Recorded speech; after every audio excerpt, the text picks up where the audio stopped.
beautiful people. Yun. And all of this wouldn't be possible without the unwavering support of our dear Deputy Secretary, Leonor Magdolis Briones, and the Undersecretary for Curriculum and Instruction, Yusek Justado M. San Antonio. Siyempre, nandyan din ang ating Undersecretary for Field Operations, Attorney Revzi Acuña Escobedo, and the loving support of our very hands-on and cool na Undersecretary for Administration, Yusek Alain Del V. Pasco. Nandiyan din, syempre, ang suporta ni na Director Jocelyn P. Andaya and Director Leila P. Ariola. At siyempre, hindi mawawala, Ma'am James, Director Romilda Arco and Director Abram Y.C. Abenil. We would like to extend our gratitude for giving us the chance to be of service to our fellow teachers. Welcome to all, especially to our dear participants and our superintendents, PSDSS, ASDSS, and regional directors. And of course, Ma'am Jen, all of these are for the heroic teachers all around the country who are, despite the pandemic, continuously seeking professional growth and equipping themselves with skills necessary to progress along with the rapid changes in this challenging time. I couldn't have said it better myself. Teachers genuinely continue to be an inspiration to all. And speaking of inspiration, we will be joined by someone, napakaswerte naman talaga natin, to give her inspirational message and the latest updates in Google Workspace for Education Fundamentals. Our dear educators, it is with great honor that I present to you the Education Lead for Google Philippines. Let us all welcome Ms. Mary Manzano. Hi everybody, good morning. Hello, good morning. And congratulations to early congratulations to everybody for the last 3 days that everybody has been here. Let me just go ahead and share my screen. Can I just ask our backstage person to share my screen right now? There, so I'd like to just welcome everybody today. Today is our day 4 of the virtual in-service training, and I'd like to congratulate the DepEd ICTS EdTech unit for really organizing this very well. And I'm happy to be here to speak with all of you. And I know that it's been tough for the last year and a half for everybody, but thank you for holding on at Kapit pa rin. So right now, I'm here to kind of introduce yung mga programs natin ngayon sa Google, and also to just begin what is going to be a few hours of learning around our Google tools. So my name is Mary Manzano, and I'm the founder of gtech.guru, and I'm currently supporting Google for Education as the education lead for Philippines.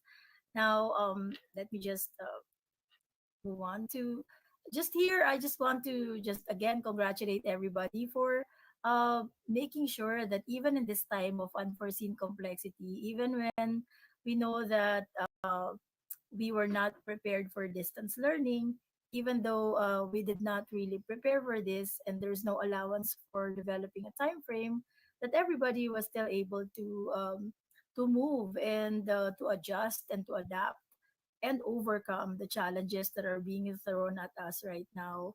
And although the experience of disruption has happened all over the world, every school and every individual has different needs, and everybody knows that, no? All of us here, every person in the organization, in the education system, from our students, teachers, our school leaders, as well as our parents and guardians, we are all learning on the go in real time.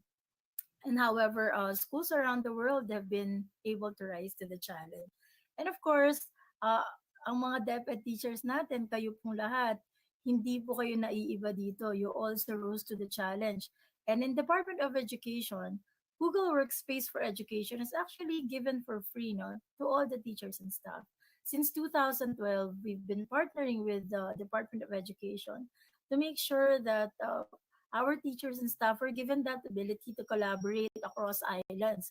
Napakadami nating islands, very many schools, around 47,000 schools all over the country. And we actually donated Google for Education for free in 2012 to make sure that you have tools that you can use to collaborate and to work with each other, even across this distance. And now this 2020, we realized the value of this, that we're actually able to communicate even when we're not able to see each other face to face. Ngayon, a new development, that's why it's in blue. For 2021, learner accounts are also going to be created. So this coming school year, we encourage that you start using the learner accounts as well and giving this out to your students. Our division ITOs have already been given the accounts. So do watch out for a memo around how to distribute these accounts to the students, our step-by-step process as well on how to guide you all on how to distribute these accounts to the students. And why am I saying this? Because last school year, millions of students here in the Philippines actually created Gmail accounts. And these are consumer at Gmail accounts to join their Google Classroom or to join their classes. And we understand that this is needed to be done to ensure the continuity of their lessons. However, ngayong taon na to, we would highly encourage that you, our teachers, our school ICT coordinators, along with our regional ITOs and division ITOs, to really use the Google accounts that are provided by DepEd for our students. And this will ensure heightened security, better collaboration, and easier setup of your classes. Now let's talk about a little bit about technology. Let's be honest. In our schools, nobody wants to use technology for the sake of using technology. I think it's safe to say that it's not anyone's goal, to use technology for just the sake of using it. And of course, technology doesn't really mean you're innovative. Just because you use technology doesn't mean that you're already doing innovation. Just having access to it doesn't mean that it's being used in meaningful or innovative ways to enhance education or the classroom environment. And in Google, we believe and have seen that when technology is used in a meaningful and impactful way, um, it can be used to empower the entire ecosystem. And that's what we want to do. No? We want technology to be able to improve the impact of the entire education ecosystem, which of course encompasses our students, our teachers, our IT managers, administrators, parents, and the community at large. But for today, we'll focus on you. Let's focus on the teacher, okay? So, why is that? Because, in other words, technology can be a powerful tool, but alone, it's never transformative. Now, these past few days, you have learned many different technologies and tools to use for your work. Napakadami ng mga technologies na yon, but that alone is not enough. Remember, it takes you. It takes a teacher to make these learning experiences stick. It takes a teacher to achieve learning outcomes with technology. Ngayon, natututunan niyo itong mga teknolohiya na ito, pero kailangan kayo to make these technologies stick and to achieve the learning outcomes that we want to achieve for our students. And lagi itong naririnig to sa ETU, para sa bata. Diba? Laging para sa bata. And part of our goal is to really make sure that the educators, all of you, the staff, and the students feel comfortable enough with these technologies and be empowered to use it. That's why when Google designs tools, napansin niyo naman, madali siyang gamitin. Hindi siya mahirap gamitin, lalo na pag ang mga bata nagsisimula pa lang gumamit ng mga tools na to. Now, ano ba yung mga steps na to impactful use of technology? We've developed a framework of 3 steps to help the schools to think about their journey towards ITU. Ayan hindi po ETU, ITU naman tayo ngayon. Impactful Technology Use. That's ITU.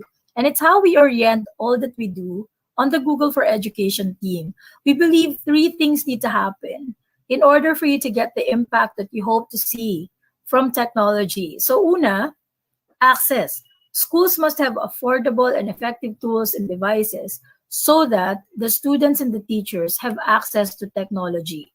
Secondly, we know that the next step after access is to help the users build knowledge and comfort so that the students and teachers can adopt the technology.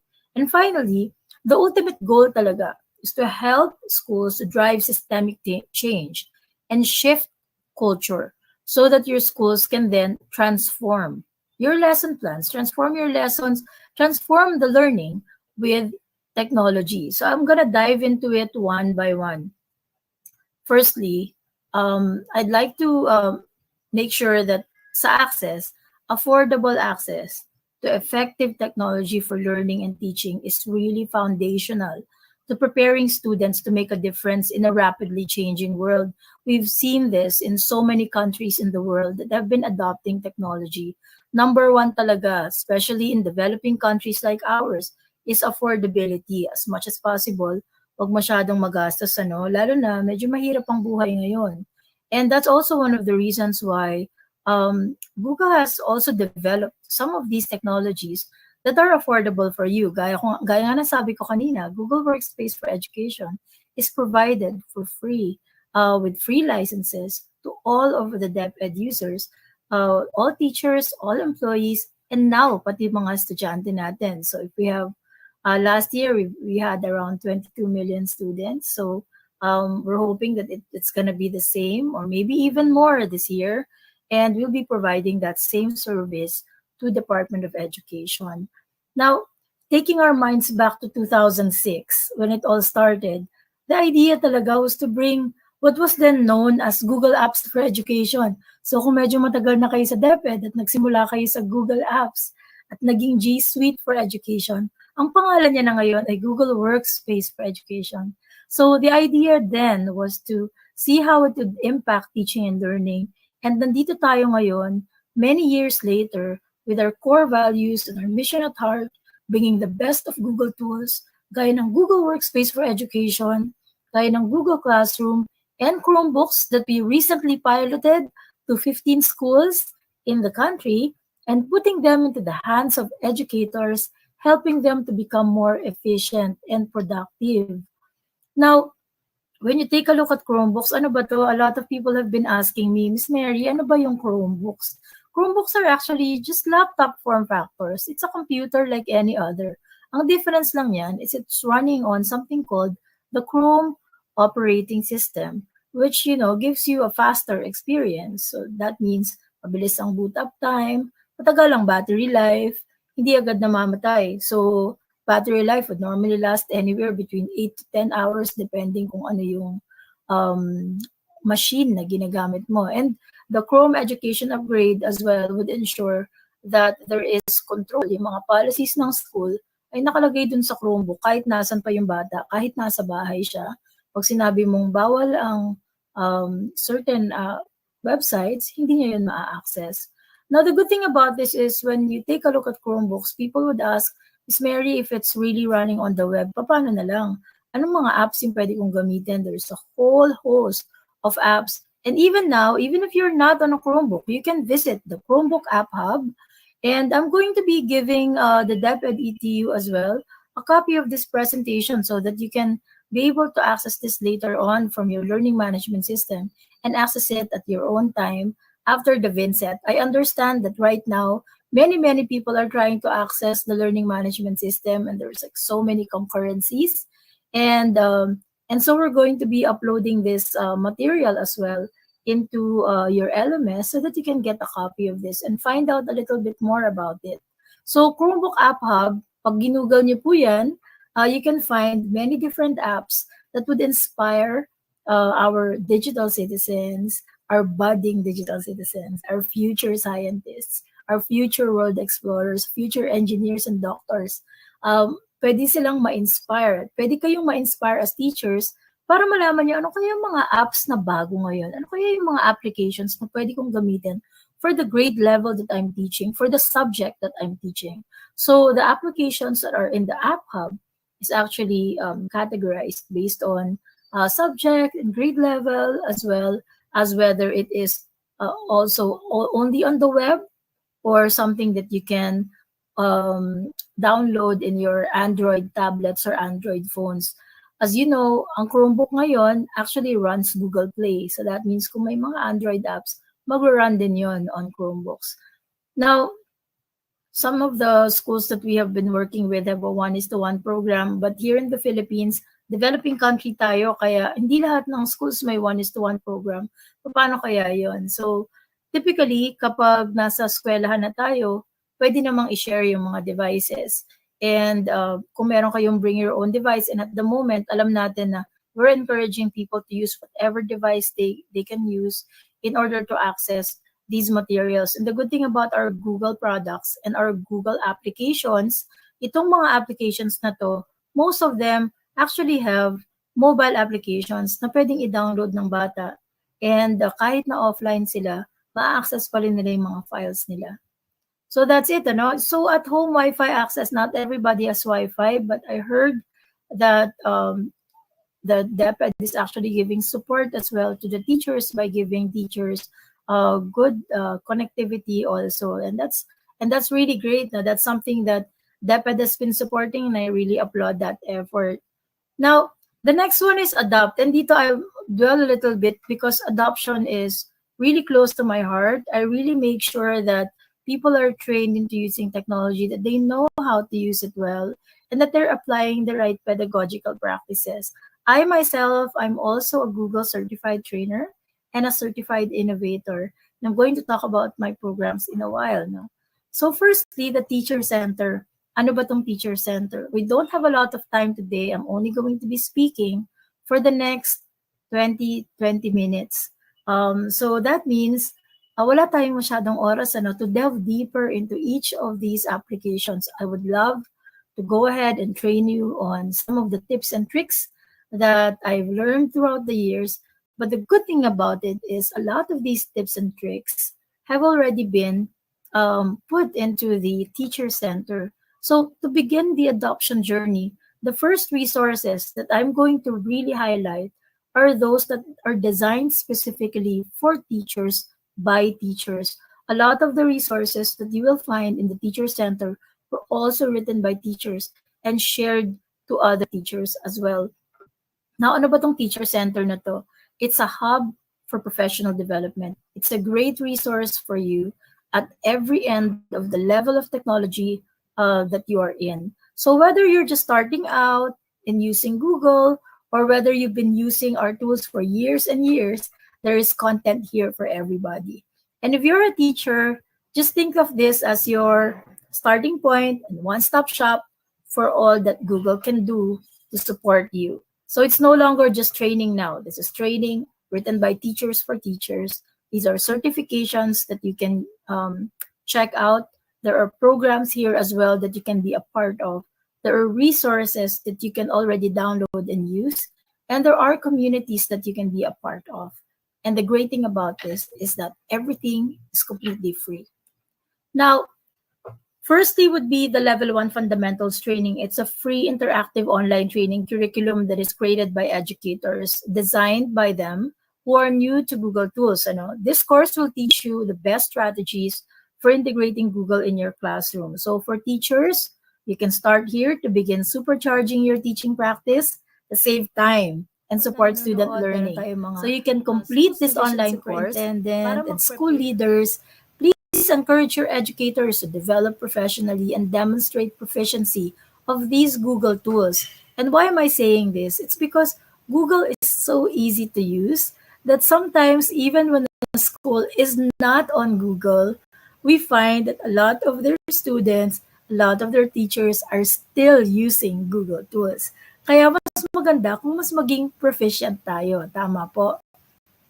So the next one is, kung magaling na tayo sa level 1, naturally, we advance to level 2. And level 2 advanced training is a free interactive online training curriculum. And this is going to give you cutting edge strategies for integrating Google into your classroom. So para sa ating mga guro na nanonood ngayon, this would you can rethink your teaching practice and you can redefine it with new possibilities offered by Google tools. And in the future, meron po tayong bagong programang i-anunsyo. Abangan lang po natin para sa ating mga Google Teacher Champions. And these Google Teacher Champions are those teachers that are really able to integrate Google tools into their lessons and are also able to create open educational resources that can be shared with other teachers para matuto rin yung ibang teachers kung paano mag-integrate ng Google tools into their own respective lessons. Para sa mga leaders natin, do encourage your educators again to continue their professional development. Ngayon kung talagang nagsisimula pa lang tayo, talagang bagong-bago tayo sa Google and gusto nating maka-receive ng mga tips and tricks, pwede kayong mag-sign up for the Gmail Getting Started series.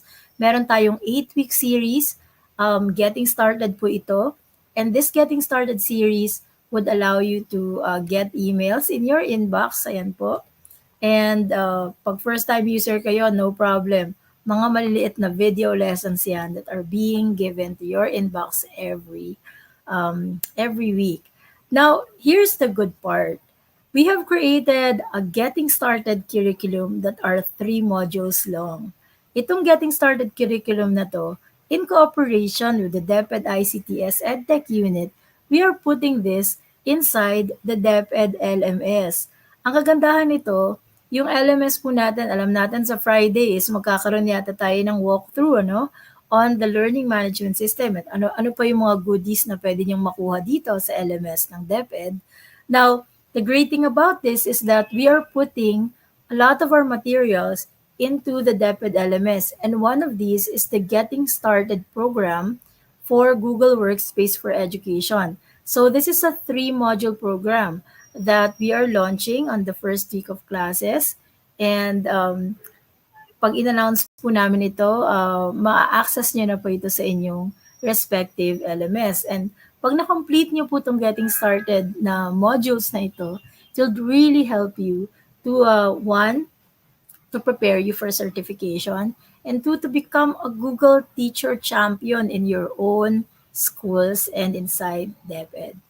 Now, meron din kami mga product guides. Like for example, ay magaling na ako sa classroom, pero parang kailangan ko pang matuto ng konti on Google Forms. So, sa loob ng Teacher Center, we've created product guides that you can easily download if you like.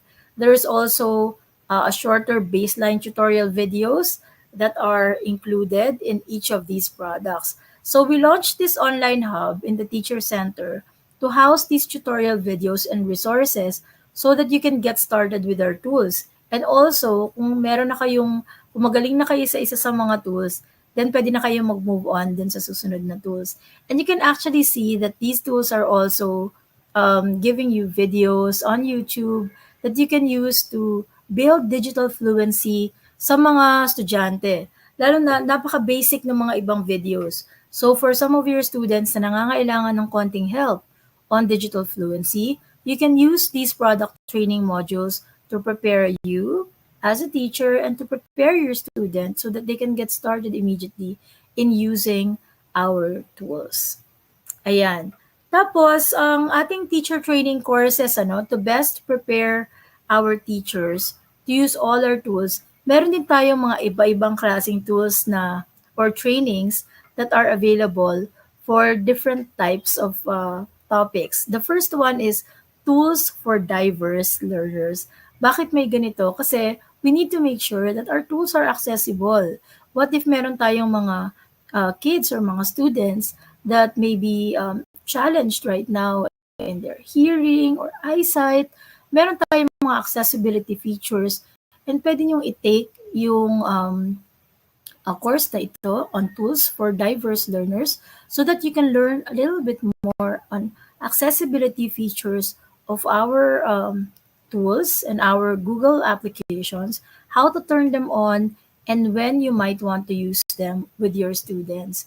And to best prepare teachers and students to learn safely online, we have created a digital citizenship and safety curriculum that you can easily use, and you can also it can also support you to bring the complex topic of digital safety into your own classroom. Now, the good thing about this is at 9:30 today, my teammate Via and also our partner QSR is also going to be doing a quick rundown of the Be Internet Awesome program, which is our digital citizenship and safety program inside Google. And I know that our teacher Rowie as well of the DEP at ICTS ETU is also going to be there to give you more information about the Be Internet Awesome program. Now, we also have may mga device trainings, lalo na kung nagte-train kayo or nagtuturo kayo using tablets, phones, Chromebooks. Meron din tayong mga device trainings that are in there for you to maximize the use of technology in your classroom. Now, the curriculum on the Teacher Center can guide you on a path towards acquiring a Google Educator certification. And these certifications are a great way to show your proficiency in using Google tools in the classroom. We have multiple levels of certification, starting at level 1 and 2 of the Certified Educator program, all the way to more advanced certifications encompassing the Certified Trainer, the Innovator program, and the Coach program. And I encourage you to visit the Teacher Center website for these details. Once again, nakikita niyo naman sa aking screen, that for you to visit the Teacher Center, just go to edu.google.com/teacher center. Now, people would ask me, Miss Mary, mahal ba yung certification? So, ito yung presyo niya, no? Right now, level 1 is currently at $10 um, every time you take the exam. And the level 2 certification is $25. And of course, may recertification. This is valid for 3 years. So, kapag naging Google Certified Level 1 or Level 2 kayo, then you know that you're gonna be certified level 1 or level 2 for the next 3 years. And then kailangan nyo lang mag-recertify after 3 years, lalo na pag may mga bagong changes or may mga bagong nadagdag sa Google. Now, here's the good news. Since 2020, Google has been giving Department of Education free vouchers so that you can take the certification as well without having to pay the $10 and $25. Naintindihan naman namin it can get expensive, no? But we still believe that it's very affordable for the teachers. Magkano ba yung $10? 500 pesos. Pero 500 pesos pa rin yun na pwede nyo magamit sa ibang bagay. And so, Google has been providing a lot of vouchers already to Department of Education. And this year, we provided another round of another set of vouchers. And I know that this is in cooperation with ICTS ETU as well as NAEAP for them to start certifying again a lot of the teachers that are both qualified as well as interested. I'd also like to make mention that a commendation was also issued recently to 1,192 teachers that were certified in DepEd by the ETU. So congratulations! Kung level 1 or level 2 na po kayo, shout out nyo lang po dyan sa comment section and please be proud of it because it is definitely an achievement. So, mabuhay po kayo, well done.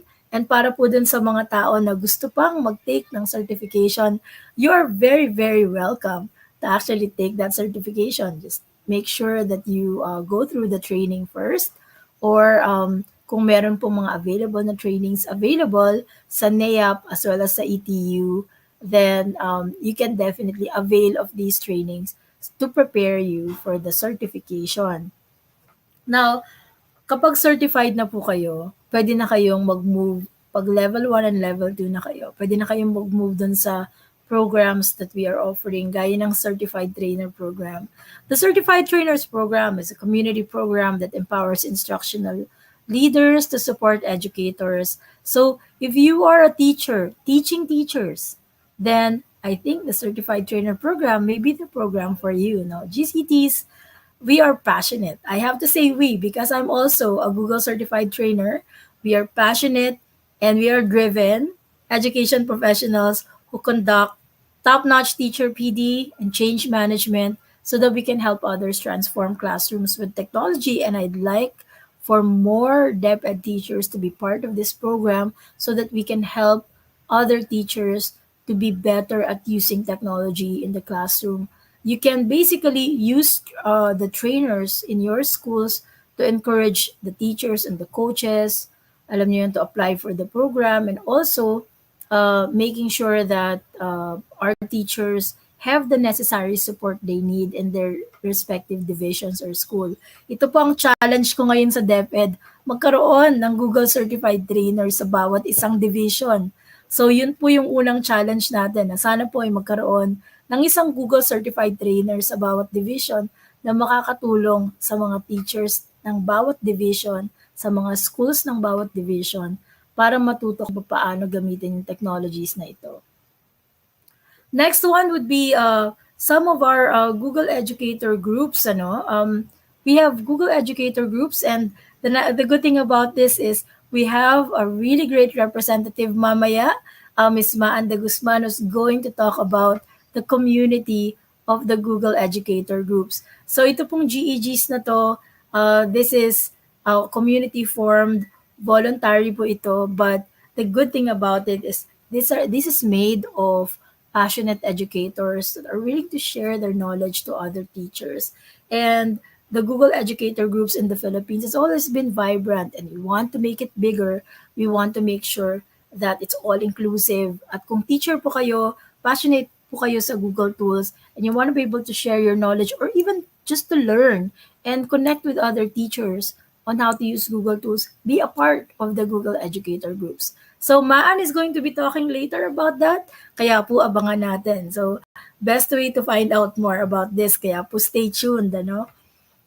Next is we've got some professional development partners as well. And these professional development partners are also partnered with NAEAP. Right now we have QSR that is partnered with NAEAP that is working to make sure that our teachers are also trained. So this is a great network that we have. And these are trusted Google partner companies that work with schools to provide in-depth teacher professional development and training. Now, ano pang meron? Napakadami, no? I'm looking at my time and meron pa po tayong mga 8 minutes more to talk a little bit more about the other programs. First is the Applied Digital Skills. Ano ba tong Applied Digital Skills? O sige na, alam mo nang gumamit ng tools.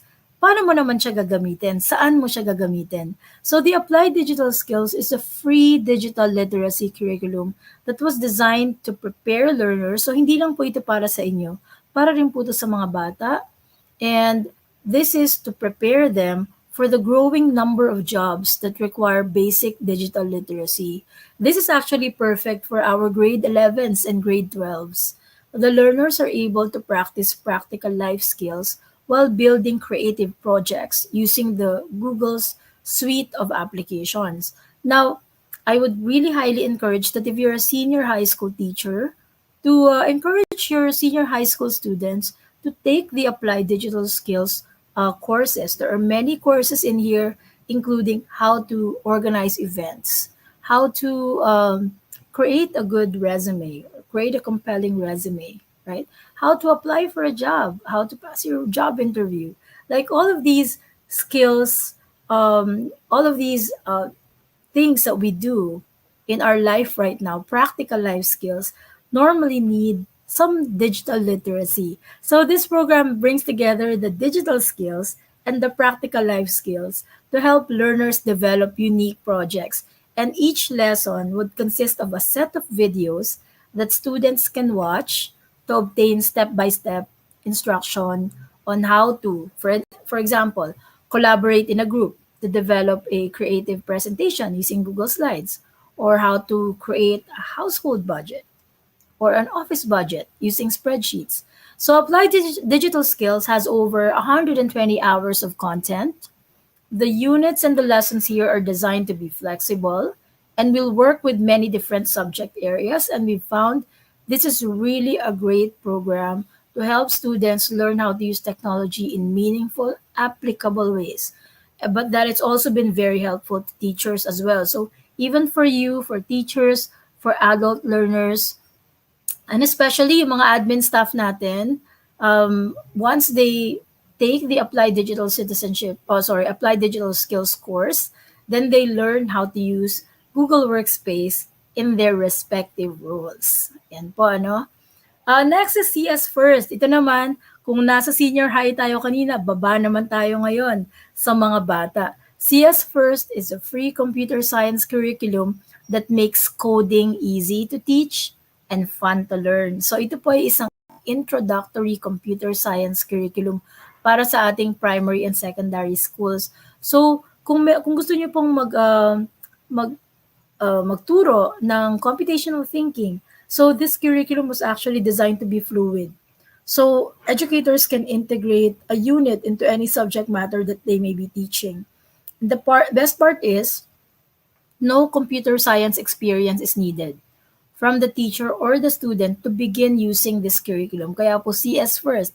It's very basic computational thinking to teach computer science for kids. Ayan po, ano. Take a look at it and try it out for yourself by visiting the website. It's also in the Teacher Center, but you can also go to g.co/CS first. Ayan po. So, andito na tayo sa ating final step in the ladder. Tama-tama because I have 5 minutes left and I know that I would like to spend a lot more time with you. But here, dito sa ating framework of steps, ang tawag ko nga dito, di ba, ITU instead of ETU, impactful technology use. Ano? This is how we orient what we do here. Nandito na po tayo sa transform, and in transformation, let's take a look at some of the things that we can do around transformation. Ang unang-una po is the Google Certified Coach Program. In the Philippines, we currently have only one Google for Education Certified Coach. So I highly encourage people who are currently coaching one-is-to-one, other teachers, that you go after this program. This would empower instructional coaches to drive impactful technology use, or ITU, in their schools using our structured year-long curriculum and a research-based 5-step coaching model.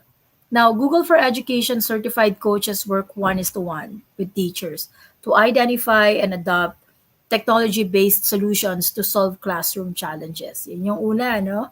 The next one for transformation is the Certified Innovator Program. So the Google for Education Certified Innovator Program recognizes and supports top educators around the world who are using technology to solve meaningful challenges in education.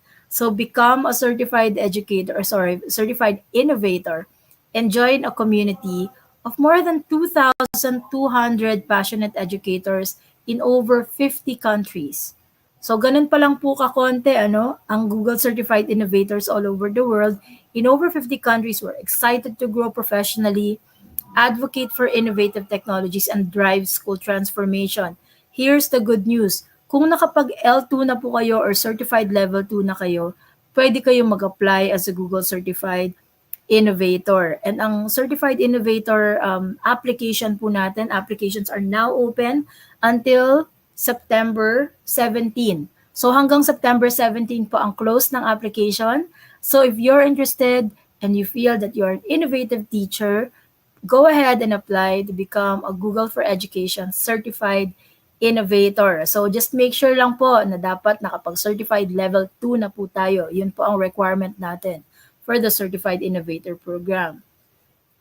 Now, let me just skip this one. Taking a look at the Google for Education Transformation reports as well, para naman po ito sa mga administrators natin. This is a free tool designed to help quantify a school's Google for Education implementation across products and programs. And there are recommendations here and trends to help our leadership teams. So, finally, we've got the Google Reference School Program. Kapag po may schools kami that are already using Chromebooks at sobra yung paggamit nila ng Google Workspace for Education, gamit na gamit, we recognize these schools and make them into Google Reference Schools. So this is actually by invitation only because we do have some strict product usage requirements of the program to get an invitation to join. Pero hindi natin alam, ano, malay mo isang araw, ang isa sa mga eskwelahan that you actually belong to right now will become a Google Reference School. I-goals po natin yan ngayong 2021 to 2022. And that's it po, no, for today. Ito po yung ating ITU or Impactful Technology Use. Itong 3-step ladder of access, adopt, and transform. And ito po yung mga pwede nating ibigay sa ating mga teachers para para po ma-enhance yung kanilang pagtuturo. So yan, maraming salamat po sa lahat ng nakinig at lahat ng nanood. I'd like to, siguro may questions pa kaya tayo? Do we have any time for questions? Kung wala naman tayong mga questions, I would like to just tell everybody that, once again, I'm very happy to be here. And mabuhay po tayong lahat at make sure na matuto po tayo. Another day of learning, another day of learning many tools. Ayan, wala na raw Q&A. So, ayan po. So, thank you everybody. I really appreciate the invite as well. Thank you so much to the ICTS EdTech unit for inviting me over and for giving us this opportunity to talk about our Google for Education programs in DepEd. Thank you very much po. Thank you very much, Ma'am Mary Manzano, for these updates and a very uplifting welcome message to all of us. Talaga nga naman, Ma'am, na it takes a teacher for technology to be effective. We cannot be replaced, di ba? Yes naman, sir. Totoo yan. And sa nga pala, sir, for those who have just tuned in, welcome to Inset 2.0 Day 4. Alam mo ba, sir, kung ilang tao na or ilang guro na sa buong Pilipinas ang nanonood sa atin ngayon? Ilan ba, Ma'am Jen? Tumatagiting lang naman na 80,000 teachers. Oh my God, 80,000 teachers. Yes. At alam ko, nabalitaan ko kanina, sir, na madadagdagan pa yan. Kaya ba natin mga teachers na gawin 200 to 300,000 views hanggang maghapon? Feeling ko kaya may... Yes, wala namang posible kasi sa teachers.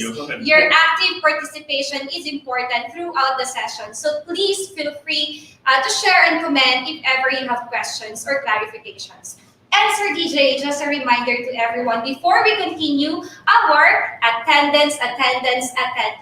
Please do not forget to register or log into your respective regional DLMS using your DepEd email accounts, for this will serve as your attendance and will bridge you to having your digital certificates. And Sir DJ, just to remind everyone that we do not have any separate links for the attendance. So please refrain from answering and providing your personal information to any links. Yes, tama yan, Ma'am Jen. And by the way, samantalahin na namin, you can use your DepEd SIM and your connectivity load para dito sa ating Vincent.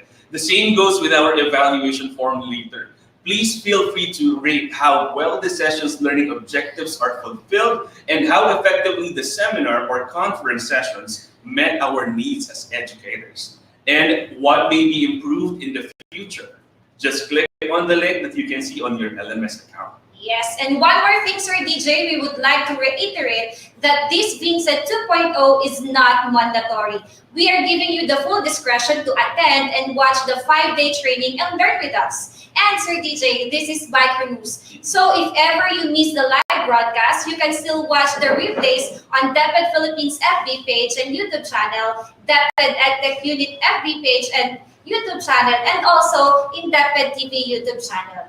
And our dearest teachers, please po, do not pressure yourselves too much in completing and answering all the activities at once. Kasi our LMS po will stay open until January 31, 2022. Wow, that's 4 months from now. So just chill at home and enjoy the moment. Wow, tama ka, Ma'am Jen. And what else can we look for? This is learning at our convenience. And Ma'am Jen, oo nga pala, bago natin ituloy ang program na to, alam mo bang napakarami ng kumakalat ngayon na pictures na edited with the hosts? Siyempre, papahuli ba tayo? Siyempre, di tayo papakabog, di ba? Now, teachers, since there will be an amazing day ahead of us, and what better way to start the day with a cup of coffee? We invite you to grab your coffee mugs and take a picture with us. Tama, Ma'am Jen? Yes, kunin din natin yung mug natin, sir. Ayan. Shout out to Sir Mark for letting me use his mug. Thank you, Sir Mark. So, Thank you, Sir Juan. Sir DJ, kasi di ba sabi ko sa'yo kanina, Batanggenya ako. Mhm. Alam mo dun sa amin, ang kape, barako. Yun. Diba? Mga taga-Batangas dyan, barako. Kailangan mainit. Kailangan matapang, yung kaya kami paglaban. Diba, Sir DJ? Hugot na hugot, no? Ano kayo ka talaga sabihin yung line na yun? Pero sorry, kailangan eh. Ikaw, Sir DJ, ito sabihin ko na natin. Ayan, yan. Kailan ka ba huling pinaglaban? Ako, Ma'am Jen, lagi ako pinaglalaban. Palaban! Tama na yung mga laban-laban na yun. Kidding aside, our dear teachers, let's give a pose holding our coffee mugs and smile. Yan, Yung video hindi to, pa ha? malakasan dapat na, Sir DJ. Ready na ba? Ano ba? Okay, picture Samahan tayo. niyo kami mag-coffee. Ready? 1, 2, 3. 3, 2, 1. Ayan. One more, Sir DJ. Medyo nakapostura tayo Ayan. kasi sayang naman. Oh. Oo, nag-go tayo dito. Ready? 1, 2, 3, smile. And 3, 2, 1. Ayan. Yun. Thank you very much. Post that on your timeline or in the comment section of DepEd EdTech Unit's FB page. Write the best caption that you have and do not forget to use the hashtag Vincent2Day4. Who knows, Sir DJ? Baka mamaya makakita na kayo ng makakasamang magkape tuwing umaga. Yan, tama yan. Naabangan natin yan. Malay nyo, dito nyo pa sa Vincent makita ang forever. Now, let us feast our eyes with these educative videos that will surely enlighten us with ways on how teaching and learning can be easy and effective.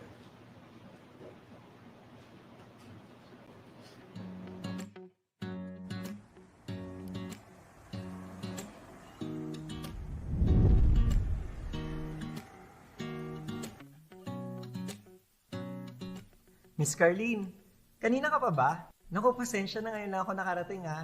Nagpa-vaccine pa kasi ako. Hindi naman, Sir Jeff. Halos kakarating ko lang din. Nagre-register lang ako sa DepEd mobile app ngayon. DepEd mobile app? Oo, sir, yung tracker para mai-report natin sa DepEd ang vaccination status natin. Wow, may ganun pala. Ibig sabihin, pwede na ako mag-register kasi fully vaccinated na ako. Actually, sir, kahit ang mga hindi pa nababakunahan o yung mga naka-receive pa lang ng first dose, pwede nang magpa-register. Malinaw yan sa memo ni Yusek Alain. Kaya nga dapat lahat ng ka-DepEd ay mag-download nito. Ah, ibig sabihin pala, lahat ng teaching and non-teaching personnel kailangan magkaroon ng DepEd mobile app. Paano ba yan, ma'am?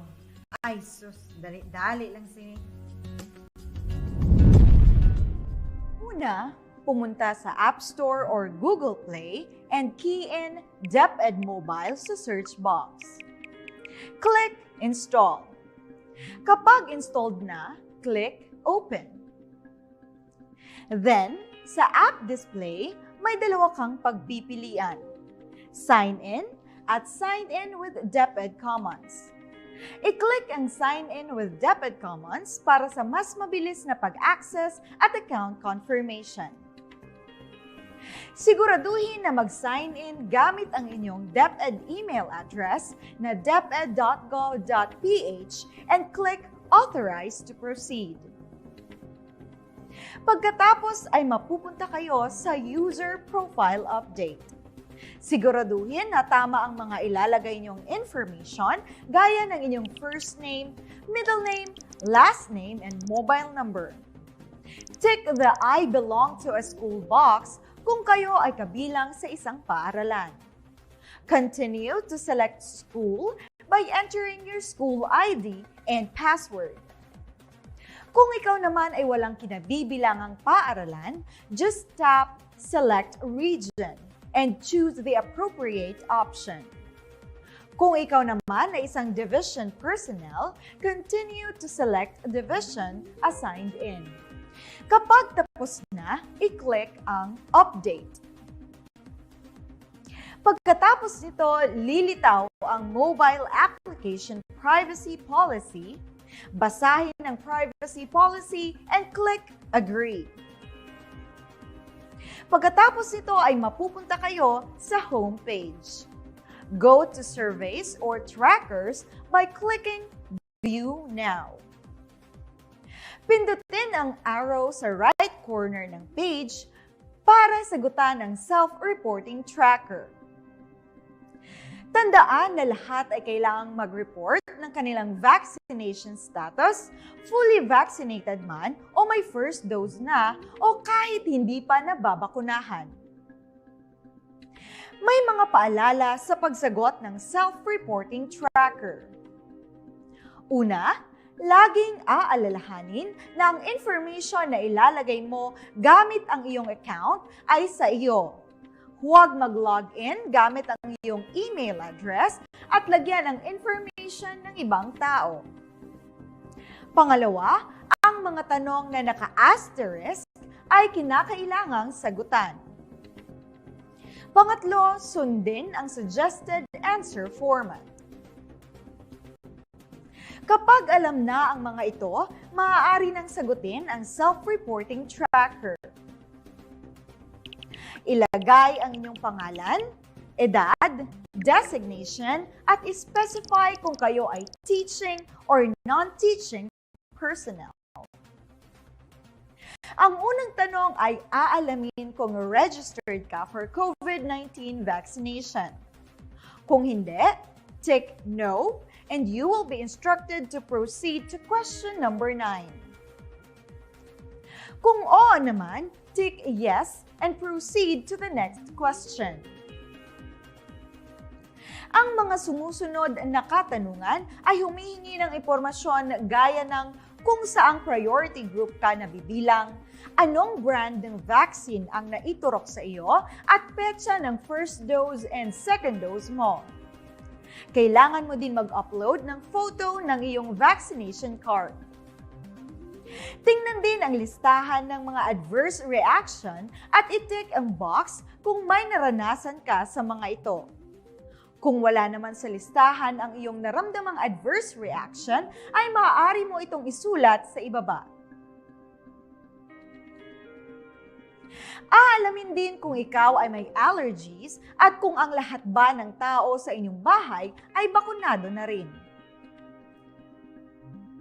Sa huling tanong, ilalagay mo ang iyong pangunahing rason kung sakaling pinili mo na hindi magpa-register para sa vaccination.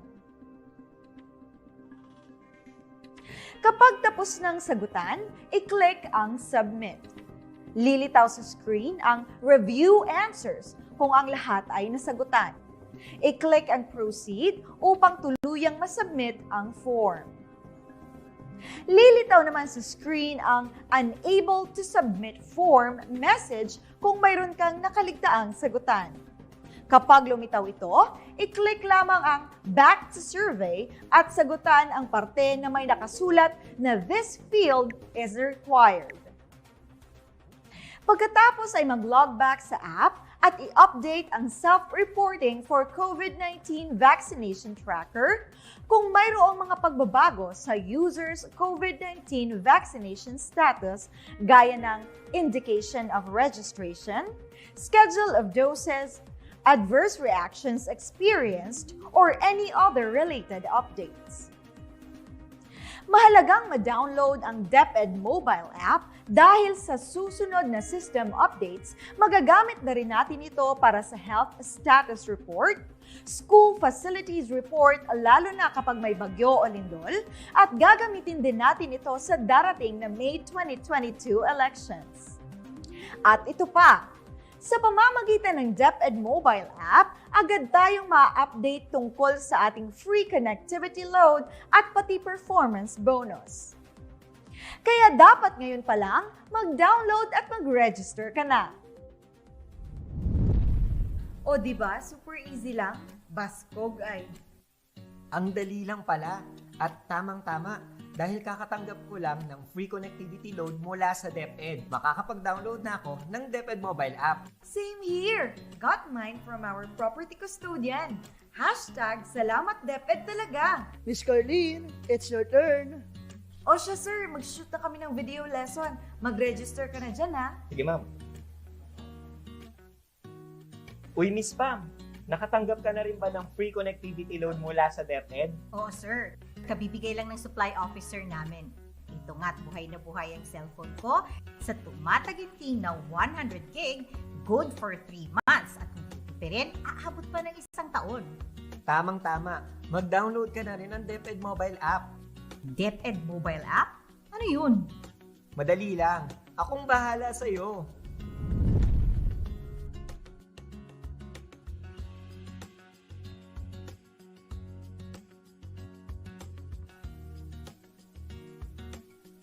Uy, mga mama at sir, ka-DepEd mobile app ka na ba? Download na!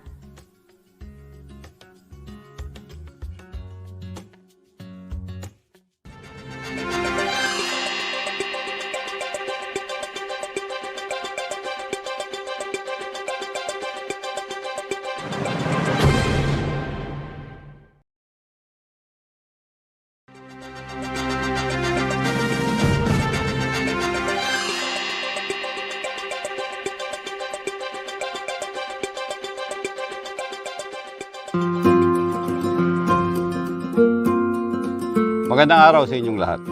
Today, we are officially closing the second Virtual In-Service Training or Vincent after 5 days of learning and enhancing your skills in preparation for the opening of the new school year on September 13 next week.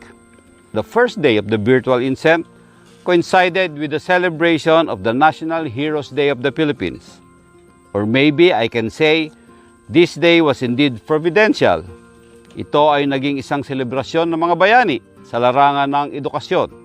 Kayo, ating mga guro, ang mga totoong bayani sa kasalukuyan. Nais kong ipahiwatig ang pasasalamat sa mga tao sa likod ng Vincent.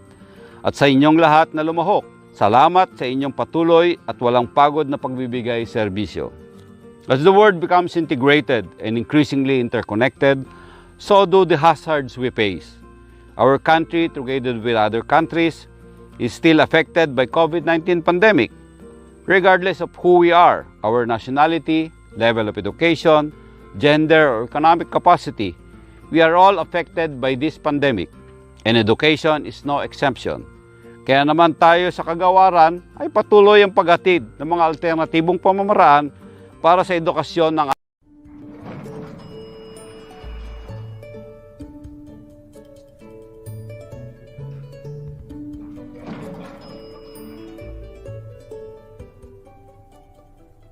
Sir DJ, you look good today, ah.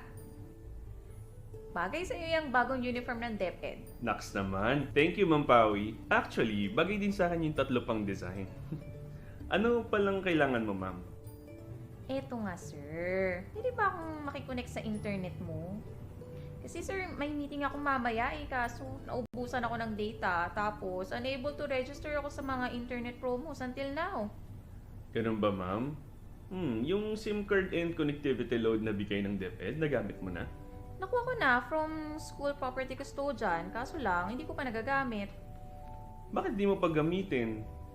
Ito nga ang gamit ko ngayon, ma'am, dahil may 4 gig freebie from Smart. Hanggang sa dumating ang monthly regular load natin, kaya sinusulit ko na. 4 gig pala? Hindi ko pa kasi nabasa yung memo, sir eh. Naku, ma'am, kailan mo pa ba yan nakuha? Kung noong July pa, until August 3 na lang ang 4 gig freebie niyan dahil mag-start na ang regular load on August 3. Habang ang mga nakatanggap naman ng SIM ng August, magagamit nila ang 4 gig freebie ng Smart until August 25 dahil August 25 naman ang start ng regular load namin. Buti at nasabi mo yan, sir. Sayang naman kasi kung hindi ko magagamit. Lalo na sa panahon ngayon, importante ang internet. Mabuti na nga lang din at binigyan tayo ng DepEd ng SIM at connectivity load para magamit natin sa pagtuturo at sa pag-attend ng seminars. Sinabi mo pa, ma'am. Tsaka sulit na din yung SIM, ha? Kahit 3 months lang ang connectivity load, ayos na ayos ang 1 gig.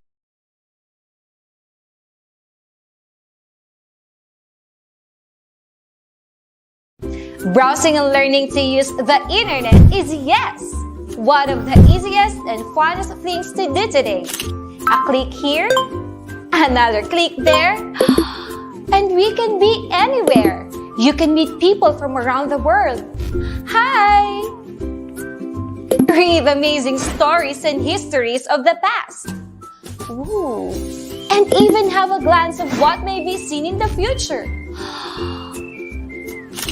But remember, using the internet without proper guidance and enough knowledge can also be one of the scariest we can ever imagine. Ooh.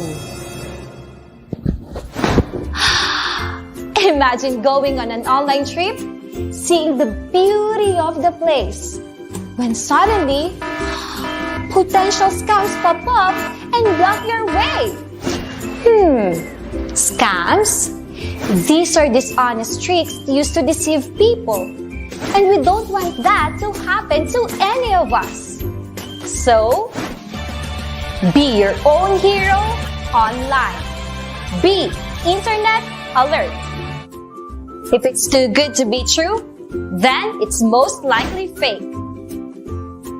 Fair exchanges shouldn't ask for your personal information. Always think twice or ask for the assistance of your parents and guardians before accessing a new site. Be on guard for possible phishing that will ask you to log in and give your important personal details. Whew! That was close. Good thing I am internet alert.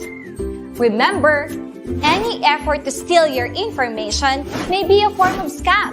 So always trust your intuition and distinguish what's real and what's fake online.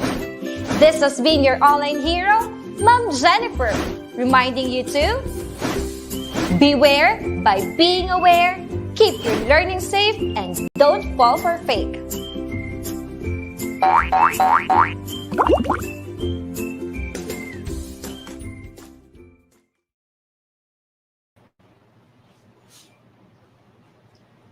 Wow, it is truly amazing to know that the Department of Education always comes up with ways to make teaching and learning much easier both for teachers and students. Napanood mo ba yun, sir? Oo, napanood ko, Ma'am Jen. Kilala mo ba kung sino yun? Hindi siya lang.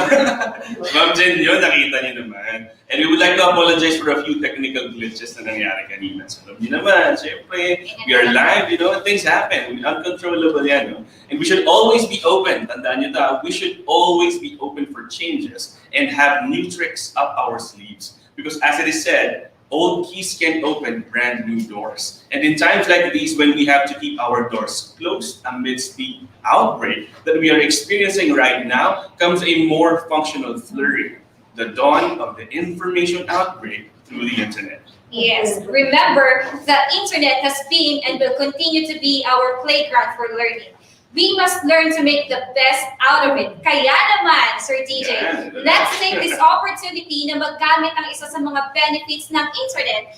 Yun ay ang bumate or mag-shout out sa mga kasamahan nating guro sa buong Pilipinas. Yun, excited na sila, talagang nagko-comment sila dyan ng mga shoutouts na gusto nila. No? So una dyan, I would like to give a shout out to Ma'am Marites Tabor, Sir Angelo Espiritu from Dineros National High School, SDO Malabon. The same goes with Diana Jane Santiago from Dampalit Integrated School. Same, SDO Malabon rin, di ba? And also, shout out sa lahat ng mga teachers ng SDO Nueva Ecija, headed by their SDS Sir Jessie P. Ferrer, and their ASDSS Sir Ronilo E. Hilario, and Ma'am Nina Gracia L. Acosta. Shout out also sa mga colleagues and friends and principal Michelle Panganiban of Pulong Maslip, tama ba? National High School in Pampanga. Hello din sa lahat ng mga taga-SDO Pampanga from teacher broadcaster Ma'am Dean Escota.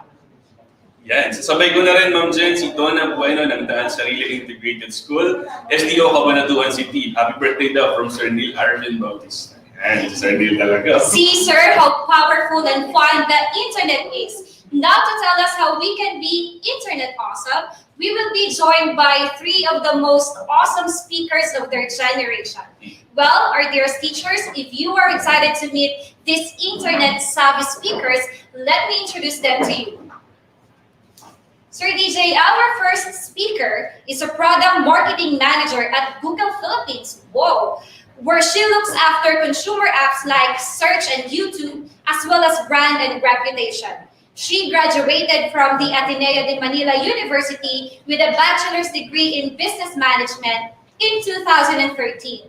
She is currently the leading Google's digital responsibility efforts in the Philippines, with the Be Internet Awesome program as its crowning jewel. Yun. And our next speaker is an EdTech coach, Google Educator Group Philippines Emeritus, Google Certified Trainer and Innovator. He aims to lead schools and educational institutions towards digital transformation through adoption of Google for Education products and other recommended programs to increase awareness and productivity. He uses his experiences in digital learning programs, knowledge in effective traditional teaching practices, and exposure in different educational institutions to empower educators to build engaging connections with their students and achieve maximum learning potential. Earlier this year, he was chosen to be part of YouTube Educators along with other 14 content creators in the Philippines. Through his channel, Look Beyond the Classroom, he aims to inspire and elevate educators' innovative skills, create sustainable programs, and drive to create their own local content for teaching. Last August 2021, he became QSR's pilot project trainer and lead teachers training on Be Internet Awesome pilot project in the Philippines. Wow. And our third speaker, sir, is a head teacher 3 at Makati Science High School and the Department Head of Technology and Livelihood Education Information and Communications Technology. She is currently detailed at DepEd Central Office as an EdTech Specialist of the Information and Communications Technology Service, Educational Technology Unit. Her expertise in information and communications technology is maximized when she became part of the Open Educational Resources, DepEd Commons, DepEd Learning Management System, DepEd TV, and DepEd Online, the DepEd Itulay, which is a free online tutorial.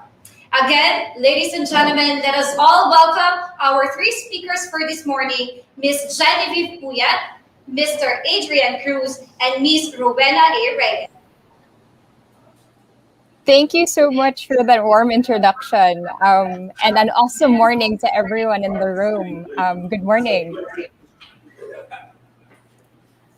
Okay, I think before we start the segment on Be Internet Awesome, I'd like to ask for the help of our kind administrator to show a short introduction video into what Be Internet Awesome is. Okay.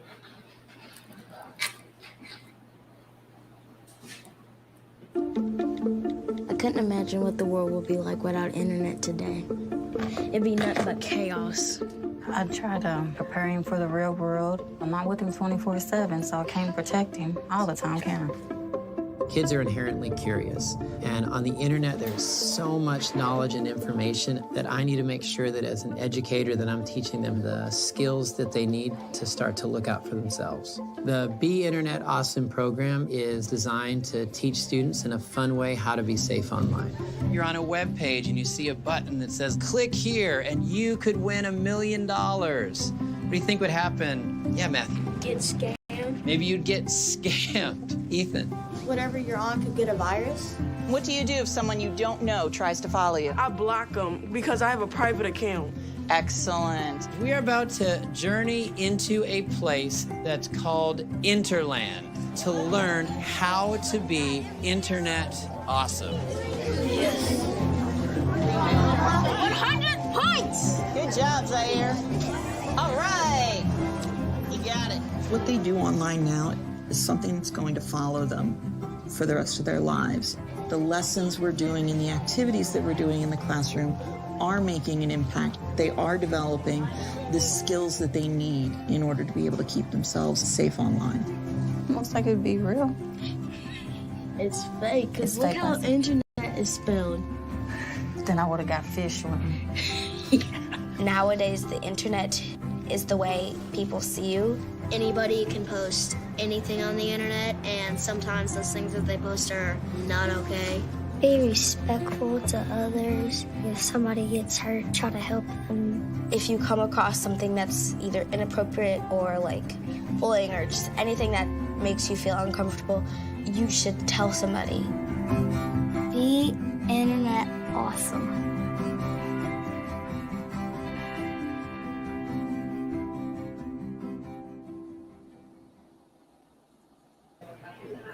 Ayan. Thank you so much. So to begin, I just want to recognize all of the teachers everywhere for being able to pull off the amazing pivot to distance learning in such a short span of time. I know that as a consequence of that, you are all spending more time online as well as students, right? And as we shift into heavier online or digital usage, we do want to come in with a program like Be Internet Awesome, which is essentially a full program designed to teach kids aged 8 to 12 years old about online safety and digital citizenship. I just want to also caveat that even though the program is designed for 8 to 12-year-olds, even I myself, having gone through sort of the materials, have learned a thing or two. And we've received similar feedback from the teachers who have joined us during our pilot session. So I highly encourage everyone to check it out. BIA for short, comes with a full suite of materials that are ready for use for teachers, for parents, and for students, including things like slides, lesson plans, a family guide, so on and so forth. It is also, sorry, can we ask for help to show the slides from our kind Okay. administrator as well? Thank you. Sorry, the next slide, please. So again, next slide. Thank you. Here we go. Okay. So, Be Internet Awesome is also accredited by the International Society for Technology Education, a global nonprofit organization that serves educators interested in the use of technology, which I assume is everyone on this call because of all of the prefaces that we've had earlier today. And Google has actually deployed Be Internet Awesome in 9 languages, if we go back to the previous slide, where the Philippines will actually be the 10th market to go to launch with this. The Philippines will actually be one of the first markets to attempt a Be Internet Awesome launch that makes the program available at scale. And by this, I do mean making it available nationally for teachers, not just in Metro Manila, but across the Philippines, which is why we're very happy and grateful to work with the Department of Education on both the pilot that has been recently concluded last week with select schools, as well as on launching the training that will soon be available to all teachers on the DepEd LMS starting this September. To share as well, we will be launching the Filipino version of the Be Internet Awesome site this October.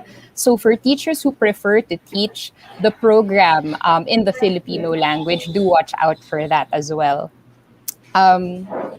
So as I've mentioned, with the increasing time that kids spend online due to the restrictions imposed by the pandemic, coupled with increasing risks around security, privacy, scams, as you've seen in the previous sort of video execution. Thank you so much, Ms. Jennifer, for that. We do believe that this is the most critical time to get this knowledge out to our young, impressionable learners as they deepen connections online for the foreseeable future. So just to sort of close out the introduction, I just want to delve a little bit more into how we are approaching the scaling of the program. So we do teach BIA in a holistic manner where there are materials primarily for educator use in a virtual classroom. But there are also materials for students and parents to use at home, such as the Family Pledge, which parents can use to reinforce the commitments that students make in the classroom regarding healthy use of the internet and make sure that those practices translate to personal time as well. But of course, having said that, we recognize that teachers are actually the most critical component of the ecosystem in which we wish to land the message on digital safety and online safety. So with that, I just wanted to thank all of the teachers for listening, for considering the program, and wishing everyone the best of luck as we start to roll this out. On that note, I'd like to turn you over to Sir Adrian Cruz, who will be discussing the 5 pillars of Be Internet Awesome. Thank you very much. Thank you, Miss Via. Now, I'd like to greet everybody. An awesome morning. An awesome morning po sa inyong lahat, mga teachers, at sa lahat po ng nanonood ngayon sa ating segment po. No? So, with the growing amount of internet or our online activity that everyone's engaged in, teaching digital citizenship and online safety is essential. Tama po, essential po is the keyword here in addressing the development of our students' 21st century skills. Actually, kasama pa rin po ito, no, yung teaching digital citizenship and online safety sa 21st century skills na kailangan natin i-reiterate at i-emphasize sa ating mga students. Especially now that we are doing everything remotely, almost everything remotely. So using different platforms to communicate, engage, this is actually the best time, actually about time to, really emphasize and integrate the internet awesome in our respective subjects. Kahit anong subject pa po ang tinuturo ninyo at kahit anong level po. Because this program is actually, nabanggit kanina ni Miss Via na meron certain age level for this program. Pero sa totoo lang, dahil tayo po ay gumagamit mismo ng internet, tayo din po ay matututo din dito sa programang ito na tama po, lahat po tayo dito, we all navigate into the digital space. So we have to make sure that we know, no, we know ourselves how to deal everything online. No? Kasi hindi natin mapapromise also that we'll always have, a positive experience. But we have to teach kids also how to manage difficult situations kapag dumating po yun. Now, ang Be Internet Awesome program, meron po siyang 5 pillars, no? So ito po yung 5 pillars na nakikita po sa ating screen. We have Be Internet Smart, Be Internet Alert, Be Internet Strong, Be Internet Kind, and also Be Internet Brave. Now, next slide, please. Now, I'd like to discuss first, no, just quickly, the different pillars para mas maintindihan natin ang mga pillars, no, ang laman ng Be Internet Awesome. The first one would be Internet Smart, or what we call share with care. So, ang topic po na to, ang first pillar would all about protecting yourself, your information, and your privacy. So, dito talaga papasok yung yung digital footprint and responsible communication, no? How do we use the internet, no? Do we um, do we check what we post online? Do we think first, no, before we make sure to post something, no? Ano ba yung mga kino-consider natin na i-post, no? So, that's definitely the first pillar, no? How to be smart when it comes to using the internet. Dahil halos araw-araw ginagamit natin ng internet. So we have to make sure and we also have to be mindful of our digital footprint or what we call our online activities. Now, the second pillar, ang pangalawang pillar naman po, next slide please, would be don't fall for fake or what we call be internet alert. So with this one naman, steering clear of scammers, fakers, info that doesn't help, and other internet stuff that tries to trick your brain and learning how to find the good stuff. So dito sa pillar na ito would be all about learning phishing, no? Learning scams, and knowing how to find credible sources. So dito sa program na to or sa segment ng Be Internet Alert, there are vocabulary words for each lesson that we'll know and be introduced in. So we'll all learn. Ano ba yung phishing? May mga mababanggit pa doon na smishing, no? Yung mga iba't ibang terminologies that we have to be aware of and then later on that we have to teach to our students. Now, the third pillar would be internet strong. So, ito naman po ay getting real about privacy and security. So, it's all about securing your secrets. Now, I have a question for everybody here. Do you consider your passwords a strong password? Sa mga ginagamit niyo ngayon sa inyong mga social media accounts and other profiles online, do you think that currently you have a strong password? Now, ano kaya yung, how can we consider a password a strong password? No? So, yan po ay mapag-uusapan pa natin in the coming days as we deep dive to the curriculum. So that's be internet strong.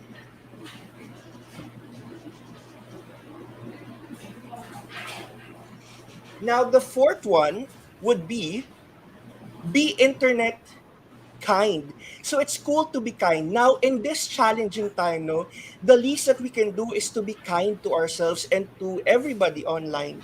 So with this one, um, it will teach us how to combat negative online behavior, how to deal with that. So learning and practicing the power of online kindness. So yan po ang fourth pillar. Now the fifth pillar would be internet brave, or when in doubt, talk it out. So dito naman po, we will be discussing or learning about defining and encouraging internet brave behavior. So dito, medyo mas mapagdadaanan natin yung how to better discern content online.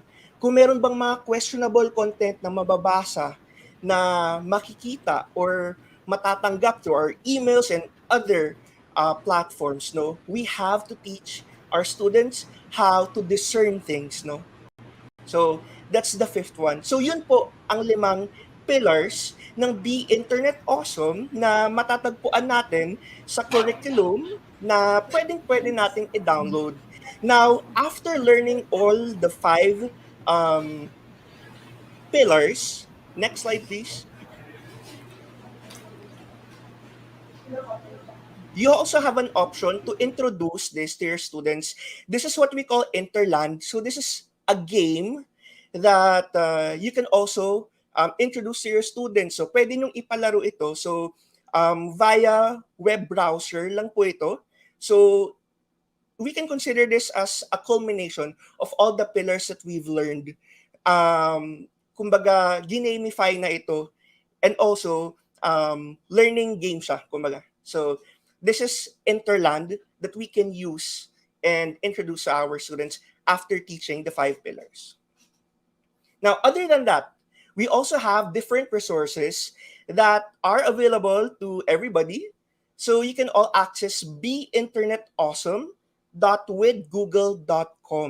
So ito po yung link, no, ng or website na pwede niyong puntahan if you want to already know yung mga binanggit ko kanina and all the other details, no? So it's beinternetawesome.withgoogle.com. Now, ano bang makikita natin dito sa Be Internet Awesome website? Next slide.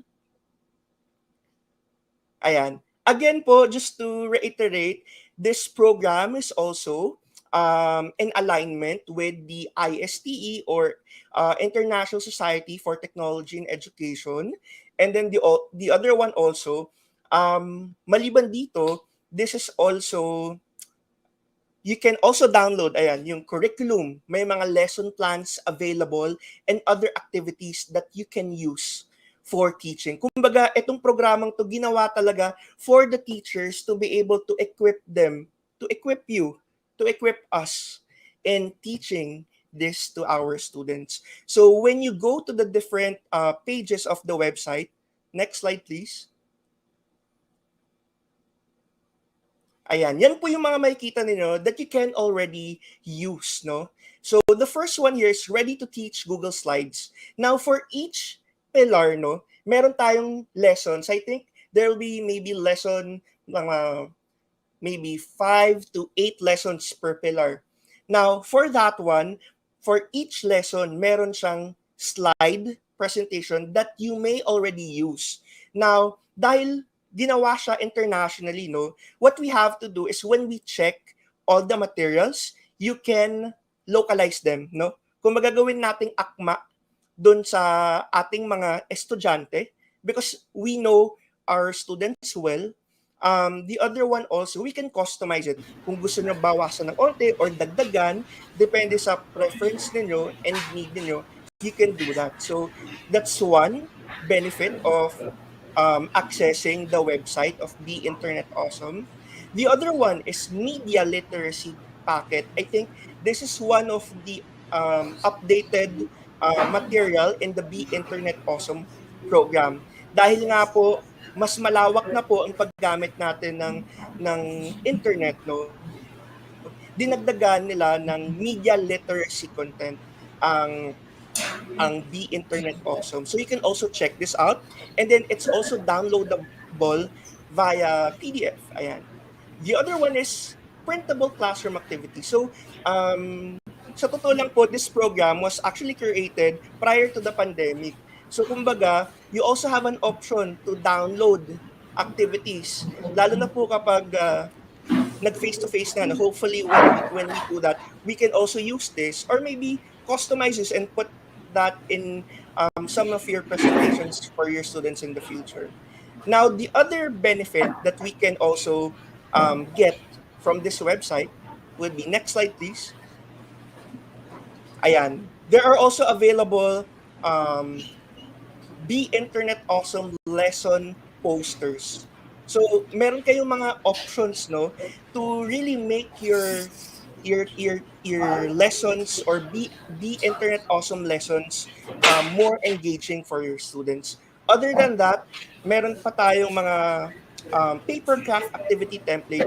Kung nakikita nyo kanina sa mga designs kanina, meron tayong parang mga robot dito. It's called Internaut. So you can download that to also, get the interest of your students more on this one. You also have their internet awesome tips, no? So marami tayong materials na pwedeng mapagkunan. There's also Interland for Google Classroom. So if you want your students to be, in one place such as Google Classroom, you can do that. And also Interland for School Chromebook. So ito naman sa mga schools na may Chromebooks, no, may integration ang Interland, yung game na binanggit ko kanina, and also the Chromebooks na devices. I think meron pa po. Next slide. Ayan. And then also, if you are interested, you can also apply, for other certification programs. It's also visible in the Be Internet Awesome website. You also have here Internet Awesome Lesson Poster Internaut Edition. So marami pa. Marami pa kayong mga makikita dito na pwedeng gamitin. And then lastly, you have here Internet Awesome Certificate and Badges. So you can download this and give this to your students when they finish each pillar, so that there's also a sense of accomplishment for the students as well. So yan po yung mga readily made na mga materials for the teachers, no. It's all up to us already, to use it, no, to implement it with our respective online classes. So ayan po, I hope you can check it out. So it's called Be Internet Awesome. So you can check the website at beinternetawesome.withgoogle.com. Napakaganda po ng programang ito at definitely ma-enjoy ito ng mga students niyo. Actually, kahit kayo po, ma-enjoy kayo at matututo. Ayan po, with that, thank you very much.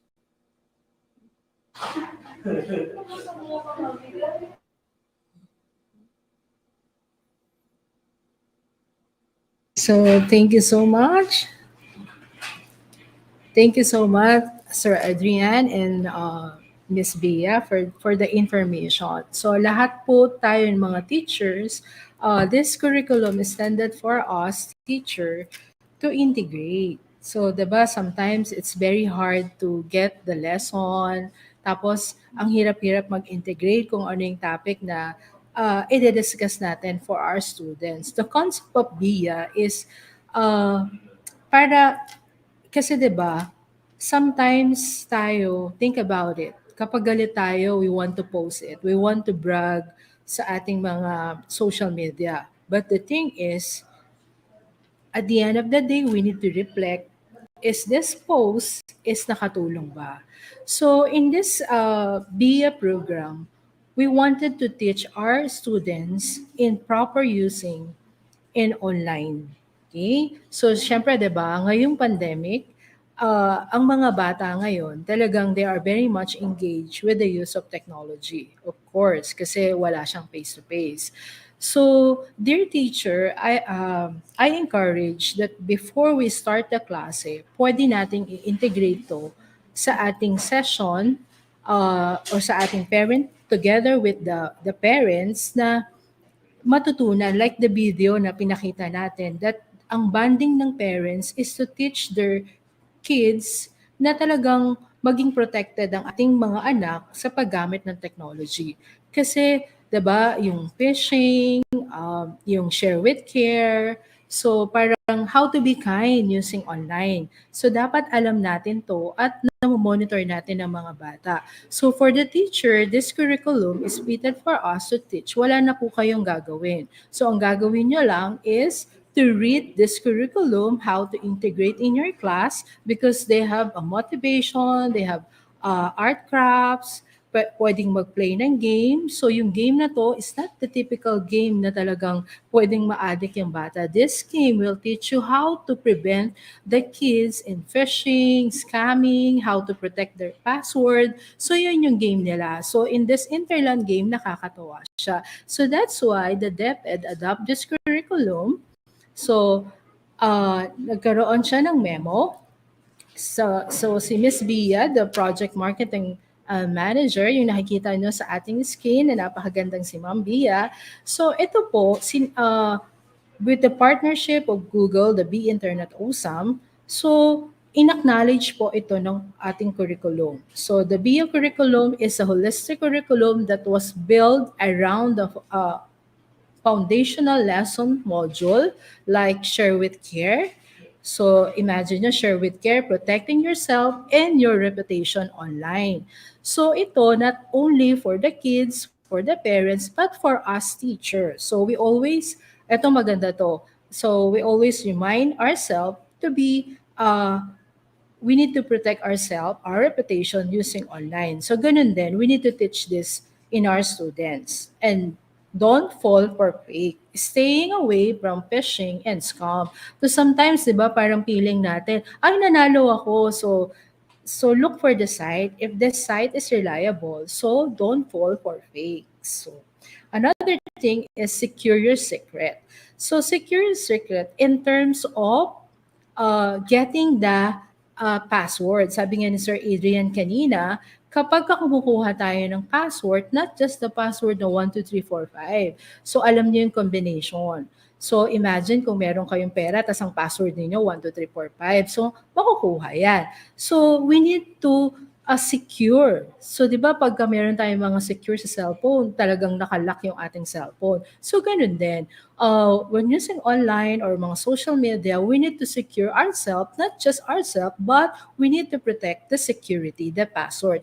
And also, dear teacher, di ba, sometimes kapag may mga training tayo, nakakalimutan natin yung password and sometimes binibigay na natin sa ating ITO or sa ating mga ICT coordinator. Don't do that.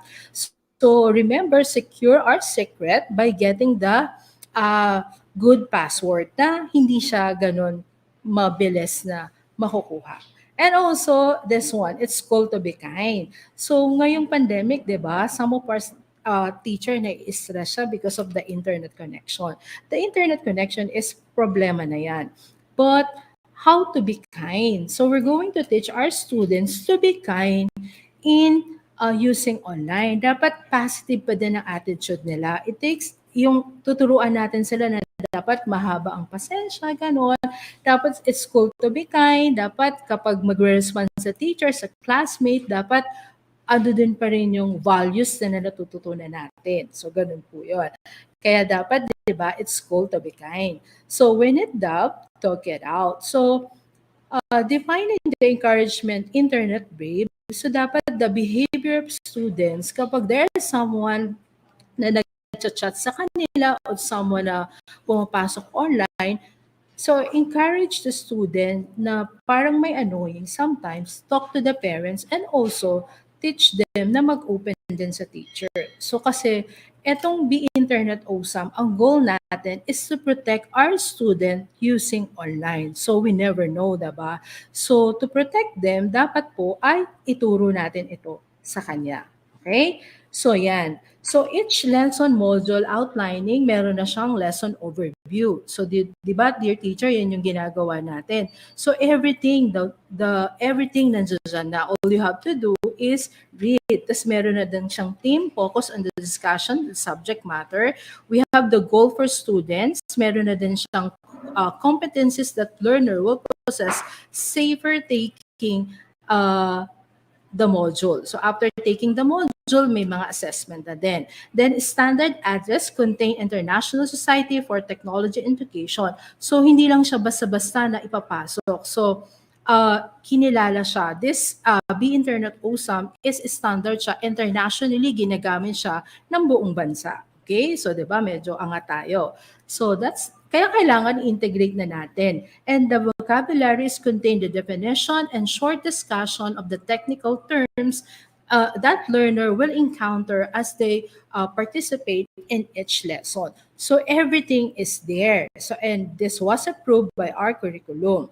So dahil na-approve na siya, the curriculum inclusion in the grade 1 to 6, age 7 to 12. So 'di ba kahit nasa senior high na, pwede pa din. And even me as a teacher, as a parent, lagi ko itong sasabihin sa anak ko. And also sa teacher, every time na nag-start ng klase, kailangan natin to remind that the students, not just in good and searching for the lesson, but still maging Be Internet Awesome sila with the use of this curriculum. And also, another inclusion is edukasyon sa pagpapakatao. It's school to be kind, diba? So we go, pwede talaga siyang i-integrate sa ESP. So soon, mangyayari na yan, okay? Then, edukasyon sa pantahanan or pangkabuhayan or the EPP for the elementary and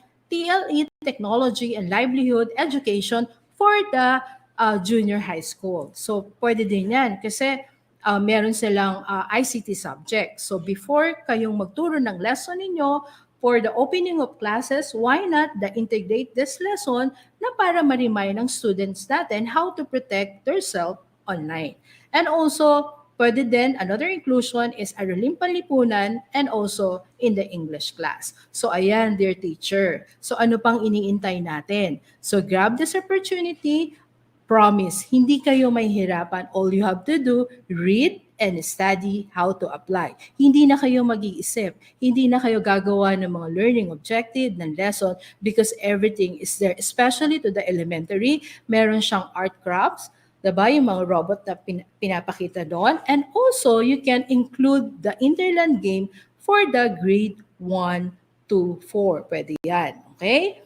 So, teacher preparation, yung sinasabi ko nga kanina, the teacher, you need to take online via pre-test. Huwag kayong matakot, dear teacher. Ay, test na naman. No. Etong online via pre-test is for you teacher to prepare. Ihanda lang natin sarili natin ano yung may encounter natin dito. And this is very easy lang talaga siya. Okay? Another thing is study online via learning materials.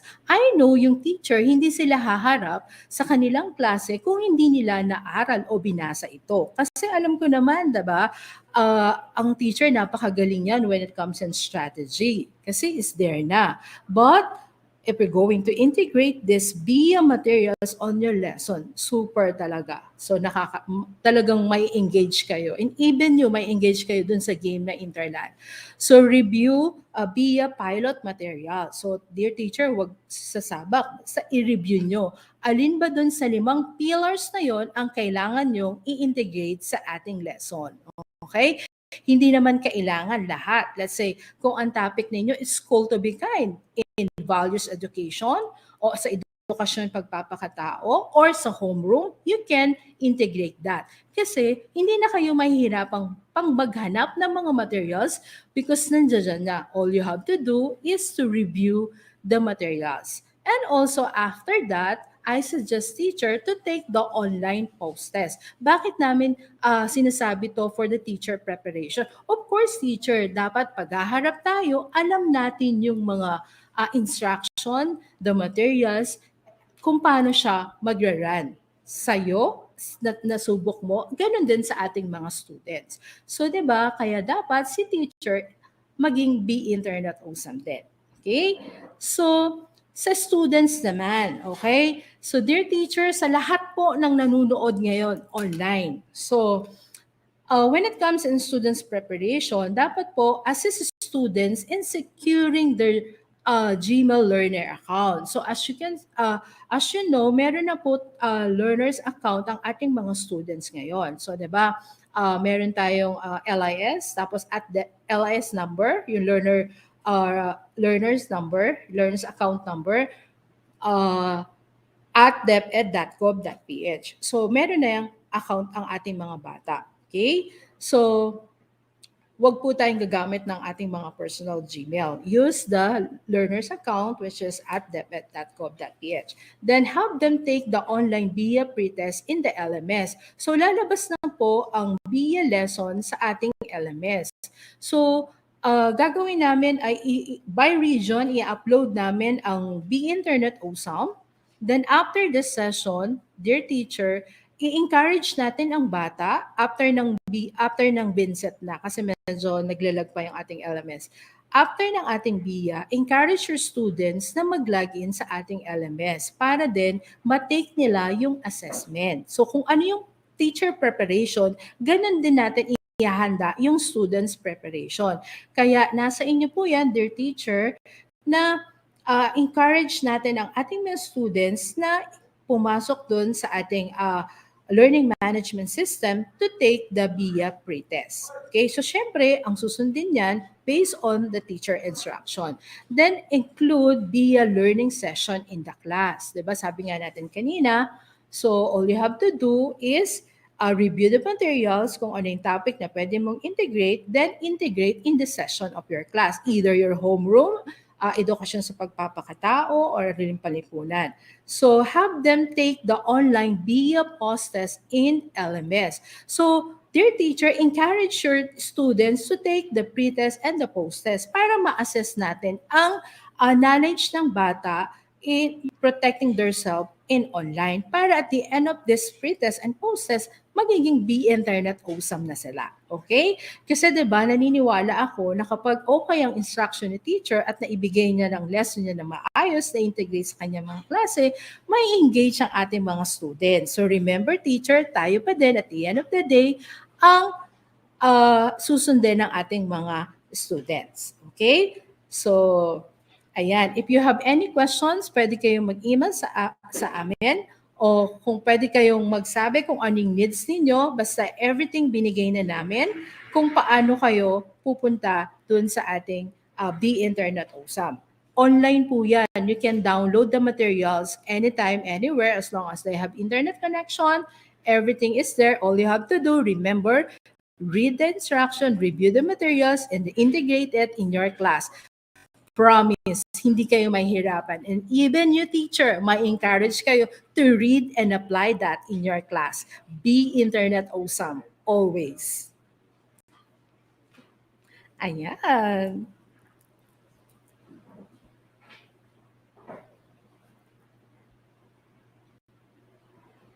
Okay, so ayan, Miss Bia and Sir Adrian, at least it's cool to be kind, right? Thank you so much, Hussein. Thank you for giving us the time to share the contents of Be Internet Awesome with all the teachers all over the country. We hope that everyone finds this program useful and is able to apply it not just in class, but as you've mentioned, in your daily lives as well. So Yes. we look forward to any feedback, questions, and support that you might need. Feel free to reach us, and we're happy to reach out as well.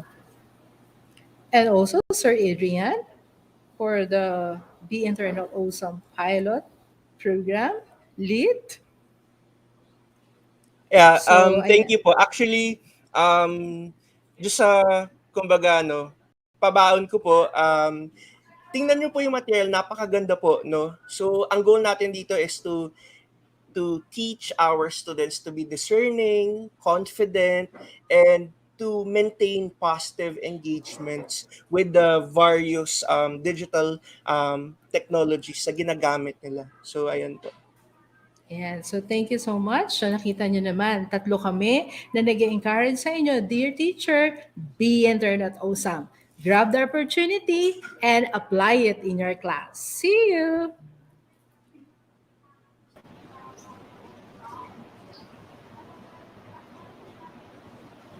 Wow, what a talk! It's always a breath of fresh air to hear something from these three speakers, right, Sir DJ? Thank you so much again, Ma'am Via of Google Philippines, Sir Adrian, our Google Certified Trainer, and Ma'am Rowena of EdTech Unit. Grabe, di ba, Sir DJ? Ang galing lang kasi pwede pala tayong maging awesome talaga habang gumagamit ng internet. Mapapa-oh so awesome ka na lang talaga. And I remember the line from one of the videos kanina, beware by being aware, keep your learning safe, and don't fall for fake. Which is a great reminder from all, for all of us to be vigilant even in using the internet. Tama ba? Tama, ma'am. Kaya dapat tayong mga responsible netizens, dapat patuloy natin ingatan ang paggamit natin ng internet. Alright, so this time, if you want to know and practice how to be internet kind, let's all watch this.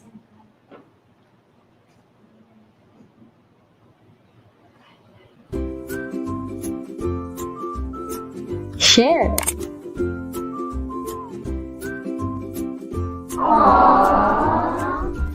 Hello there! Almost all of us are citizens of the online world, and the internet is the system that runs this world. The internet is so powerful. Indeed, anything can go viral in a blink of an eye. Whatever we say, post, or share, whether positive or negative, can immediately spread all over the online world before we even know it. But it is us who run the system. So we also are the ones who are fully in control of it. It's like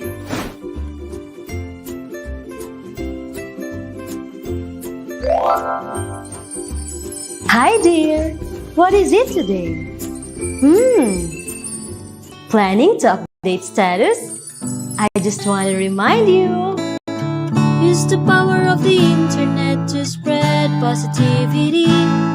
You can also stop the spread of harmful and untrue messages actually.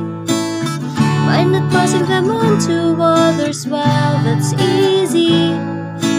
And respect each other's differences, that's RESPECT. Respect? Well, well, well.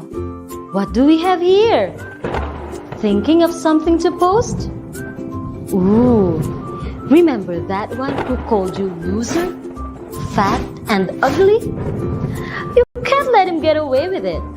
Go ahead and bring him on social media. Dear, ask yourself first, what will be the consequences? Will it result to something good? Nuh-uh, I don't think so.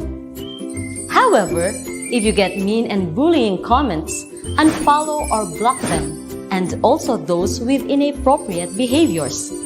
Make an effort to provide support to those being bullied to lift their morale and confidence. And kids, don't ever hesitate to speak up against and report online bullying. Now, to whom will we listen to? Aha! I think I know what to post. Treat others as you would like to be treated. Hashtag be internet kind. Hashtag it's cool to be kind. Share. How would you like to be treated? Simple as the golden rule says, treat others as you would like to be treated. Respect and expect to be respected. After all, what we give is what we get. So let's choose to be kind. Be internet kind. It's cool to be kind.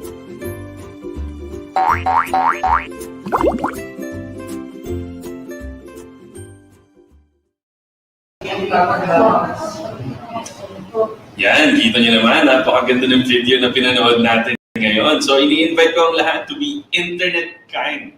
Right? Yes. And internet awesome din, sir. And internet awesome din, syempre. And of course, we will use the power of the internet to always spread positivity. Tama ba, Jen? Tama ka dyan. Yeah. Alam mo dun sa amin, sa totoo lang, kahuhusay ng mga taga-Batangas gumamit ng internet. Oo. At di mo ba alam yung term na yun? Pag sinabi namin kahuhusay, di kagigiting, pagkakagagaling. Kayo kasi, paano sabihin sa inyo na dapat maging mabait ka sa paggamit ng internet? Sa Caloocan, ganun lang rin. Sabihin mo na mabait ka. Using the internet, syempre. Pero mami, tatanong mo lang. Curious ako kayo na kung gusto mo itanong sa'yo. Sige. Paano mo ba sabihin sa Batangas na ang ganda mong lalaki? Ang ganda? Or ang pogi mo, gano'n? Ano ba yun? Madami kasi pwede, pero sa amin, ganito talaga. Ayan. Ay, ano bang pagkakapugi mo? Ay! Kailangan medyo parang may kesa dulo. Ay, ano bang pagkakapugi mo? Gayon, tama. Thank you, Ma'am Jen. Ayoko nang ulitin, pero sabi mo ng pogi ako, enough na yun. Alright, and this time, to enlighten us with yet another exciting and a surefire interesting program for us noble educators, I will present to you our next speaker. She started teaching as a college instructor in 1999 at the University of the Philippines, Diliman. After a 2-year stint in publishing, she found herself back in education in 2001, but this time to teach high school.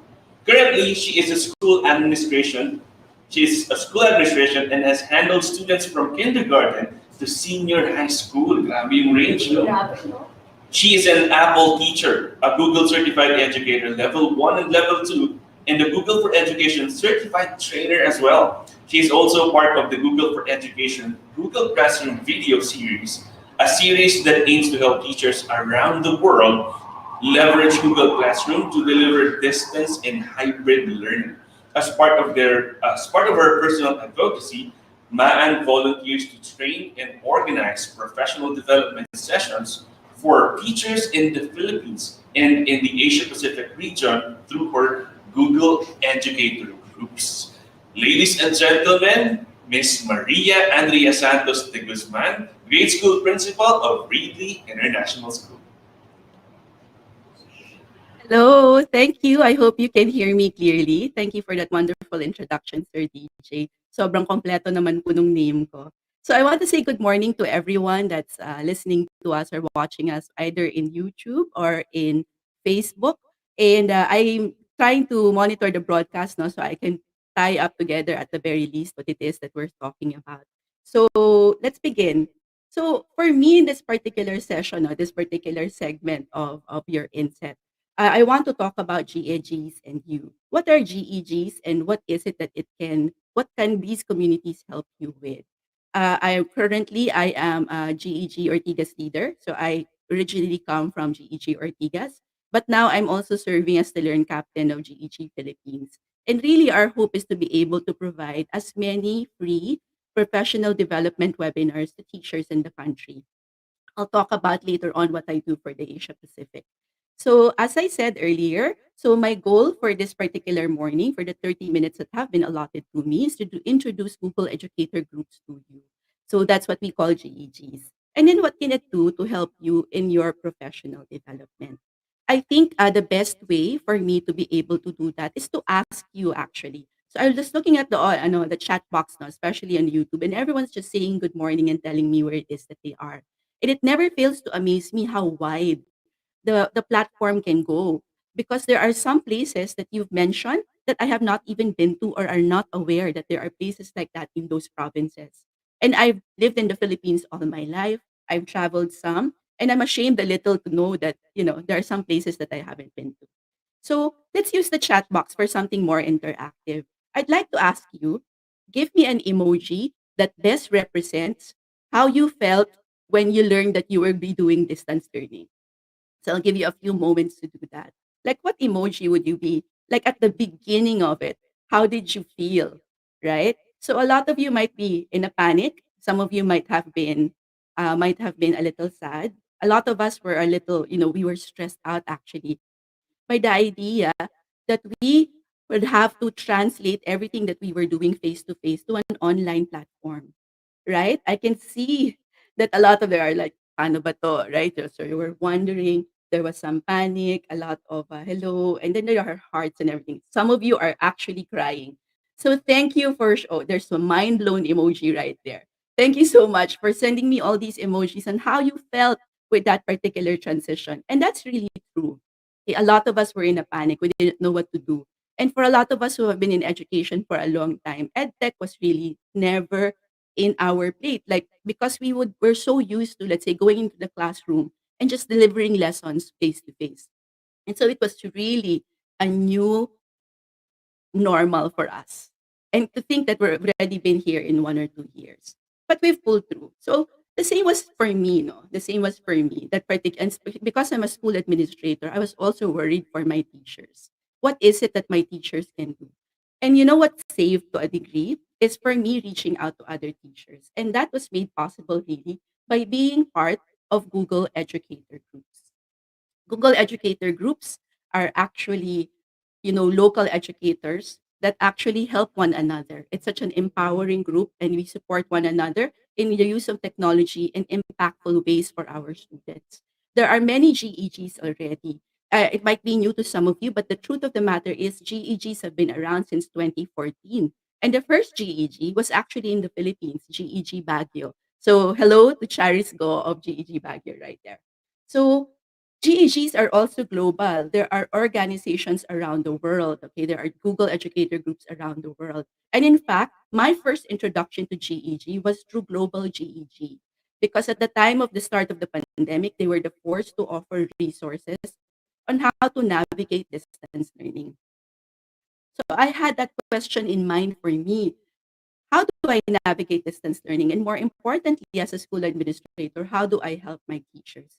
And it was Global GEG and the other GEGs that I discovered along the way through this pandemic that helped me answer that question.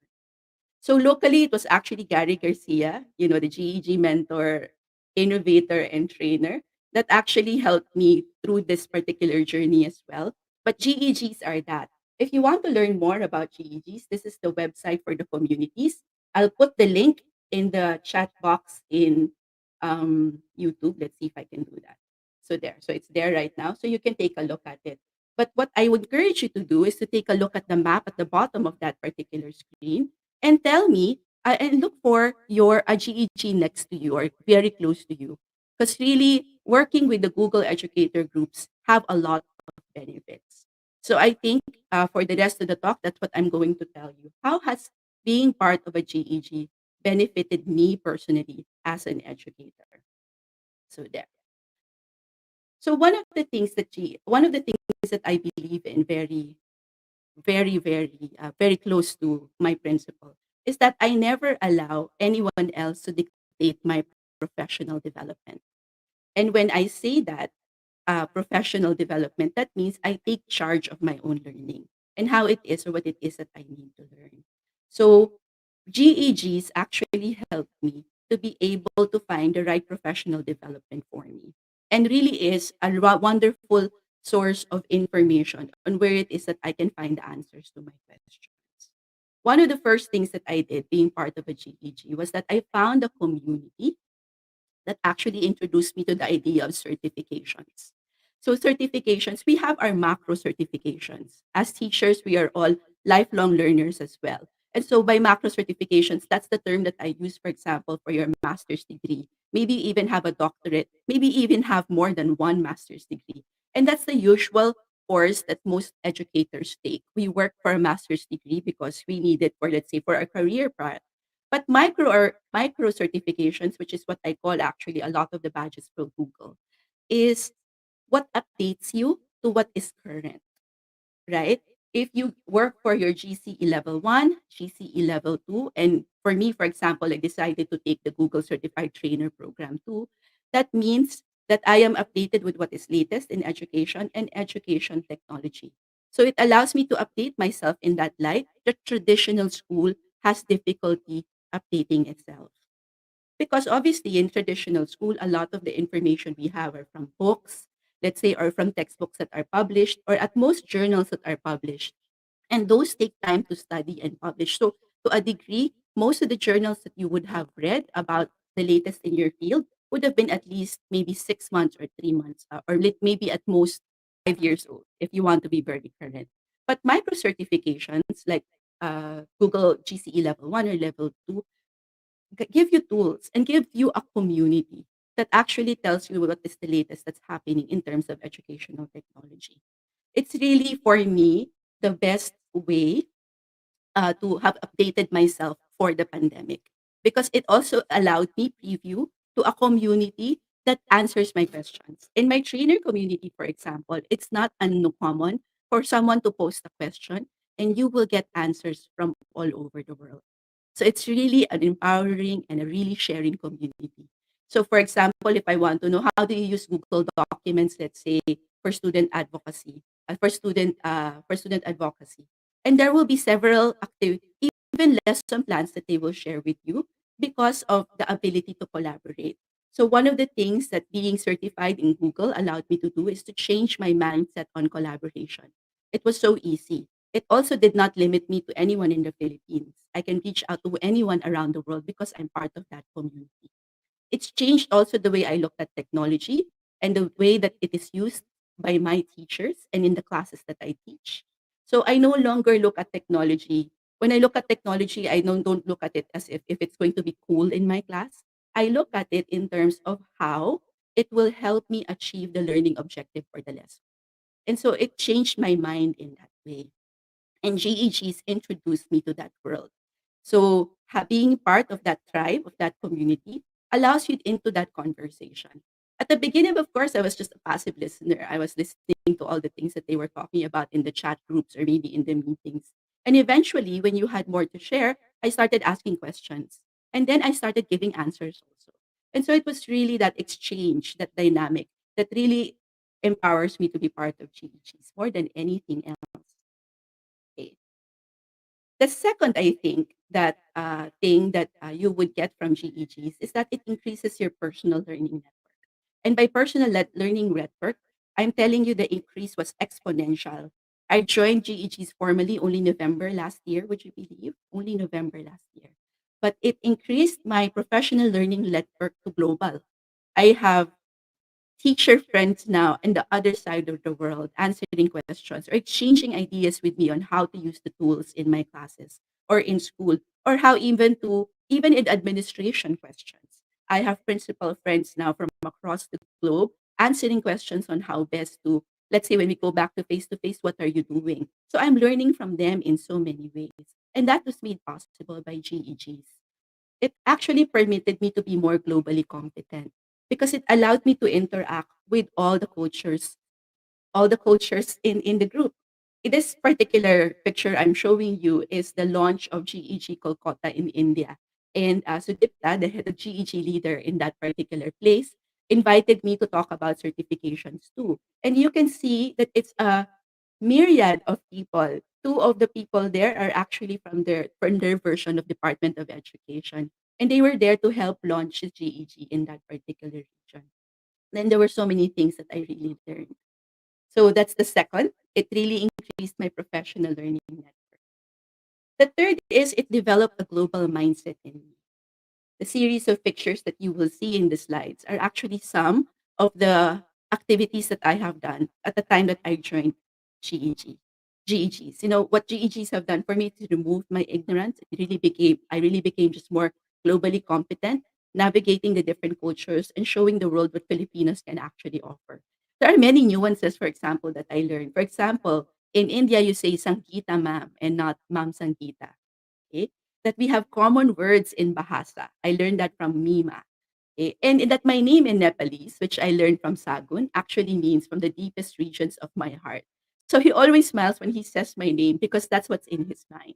And so just those nuances actually allowing me to help, allowing me to learn all of that from different educators is just wonderful. So, what started out for me as a journey or a question on how to help myself become a better teacher or better educator during the pandemic actually became a journey for me of helping others. I've been active in GEGs, as I said, since November last year, but that year was an amazing year of learning and joy. The reason why I keep becoming active is because it energizes me to see how many teachers we can help, not just in the Philippines, but across the world. It also became a platform for a lot of the teachers here in the Philippines to an international audience. I can name a few. Michelle Calano, for example, presented in a GEG APAC. That's the GEG Asia Pacific region when we do because we do weekend conferences twice a year. Jovelyn Flores, for example, presented also at the English cohort. So that means her audience was even more international. So this platform actually opened a lot of venues for Filipino educators. And it energizes me to a degree that I'm able to leverage those platforms for them. Even if I'm behind the scenes or I'm just doing organizing work, it allows me to learn from them. That's one, because I listen in to their thoughts. But at the same time, I'm amazed that they can now a lot of people can now use this platform, YouTube, FB Live, to actually share their learning. And that's really the spirit of what GEGs can do. Okay. So when I think that as teachers, we're often just lost in the routine of doing things and we forget the reason why we became teachers. And for the first place, a lot of us became teachers because we enjoy learning. And GEGs will offer a place for you wherein learning is constant. It's in GEGs, for example, that I discovered a lot of the smaller add-ons that I can use in the classroom. For example, for Google Docs, did you know that you can actually now comment by audio? You can actually use Mode, which is an add-on in the Google Workspace for Education. And by using Mode, you can record yourself talking to your student about a particular part of the work that you want to improve. That has so many possibilities. And I discovered that not by studying or just sitting at my desk or going to other classes. I discovered that because in GEGs, we have what we call demo slams. And people talk about, I discovered this week. This is what it can do. And it opens so many other possibilities for you. So I really think that joining GEGs is a plus for you. Now, there are many local GEGs, and I encourage you to reach out to the local GEG in your area. So and try to be active. Involve yourself in the process and enjoy the learning that you will get from all of that. One of the things that we always encourage our GEG members to do is to not be afraid to ask and not be afraid to share.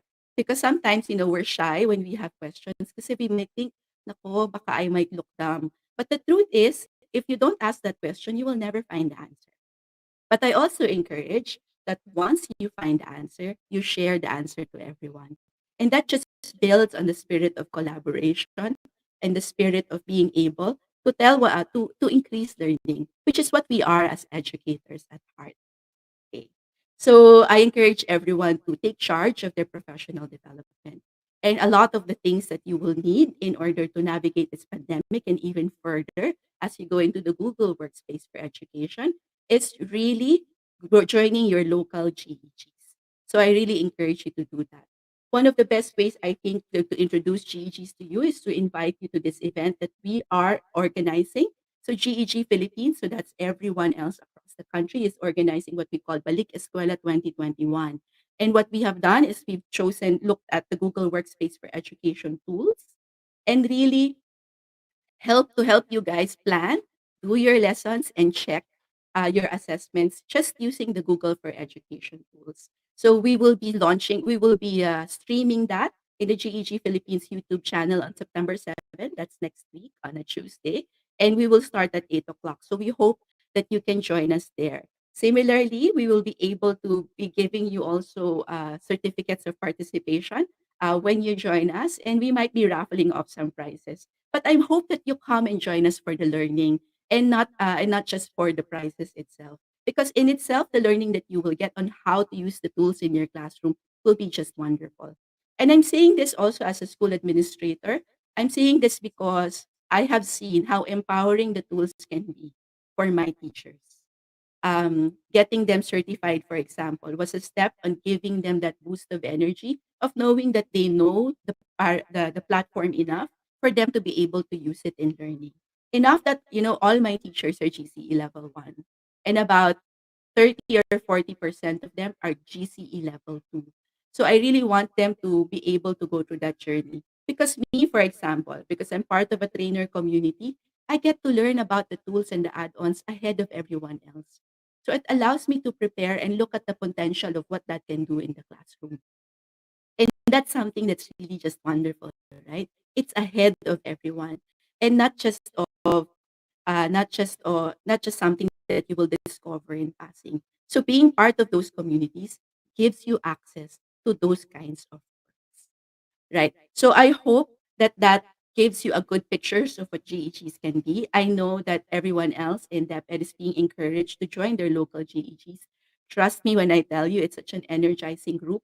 One of my favorite times of the month is when I actually work with GEG APAC and we plan for our webinars for our weekends, which is in July. That's usually July, one weekend in July and one weekend in December, wherein we feature everyone else who would want to, who have and how they've used the tools. And it's been a wonderful experience, a learning experience, and a wonderful experience of sharing, collaborating, and empowering teachers around.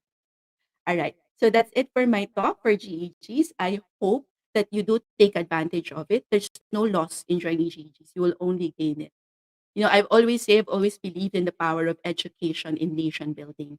Ang laki po ng role ng mga guro para sa ating nation building.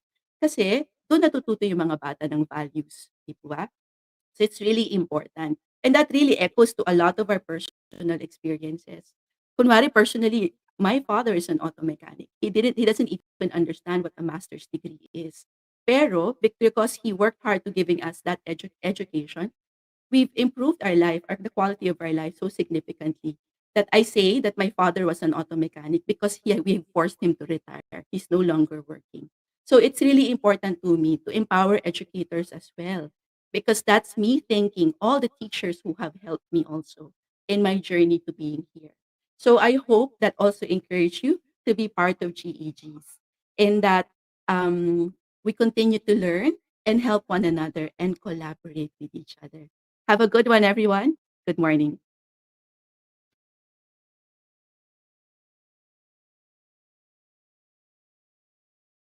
If you have questions, maybe you can write it in the chat box. I'll still love to answer questions if you have anything to ask.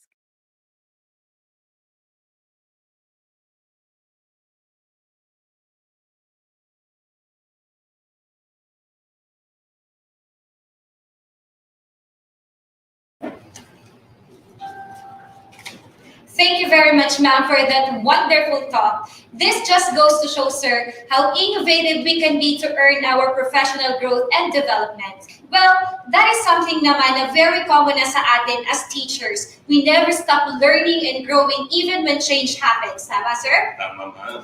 Walang makakapigil sa pagkatuto, sa pagtuturo, at sa paglago dahil sabi nga ng mga estudyante ko, tayo rin ay sakala.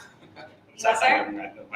Alright, so sa mga nakakatuwang line na sinabi ni Ma'am doon is yung to never be afraid to ask questions, and after you got the answer is to not be afraid to share them with people. Napaka-valuable nun, ma'am. And speaking of sakalam na sinasabi ni Ma'am Jen, batiin natin ang mga sakalam nating viewers sa buong Pilipinas. A big shout out to SDO Mandaluyong CID Chief, Dr. Aline G.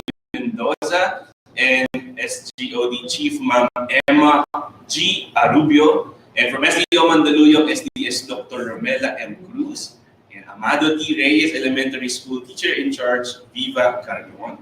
Yes. Shoutout din po sa sakalam na ICT Coordinator ng Calaca District Division of Batangas, especially po kay Ma'am Maria Nina Macalalan. Batiin na rin natin ang mga teachers ng Matabungkay National High School, especially sa kanilang principal na si Ma'am Jovelie Bancoro. Isama na rin natin ang SDO Parañaque, the 4th State Elementary School. Shout out sa kanilang principal na si Ma'am Apolonia F. Soriano.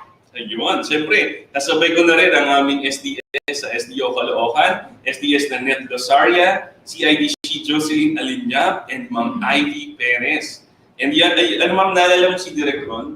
Yung idol natin. Idol natin yan sa mga Salud, salud. DepEd Surrogate. Speaking of Direk Ron, may mga pinapashoutout si Direk Ron. Sabi niya, Happy birthday, Ma'am Shailene Mallorca ng Schools Division of Mambura Occidental, Mindoro. Yan. Binabati ko rin po ang aking mga kababayan at mga dati kong teachers sa Padre Vicente Garcia National High School at sa Padre Garcia Central School. Mga ma'am, sir, nandito na po ang dating batang makulit. Yan. Di ba? Makulit Ngayon, pa rin. makulit pa rin. Tawa ka dyan, sir.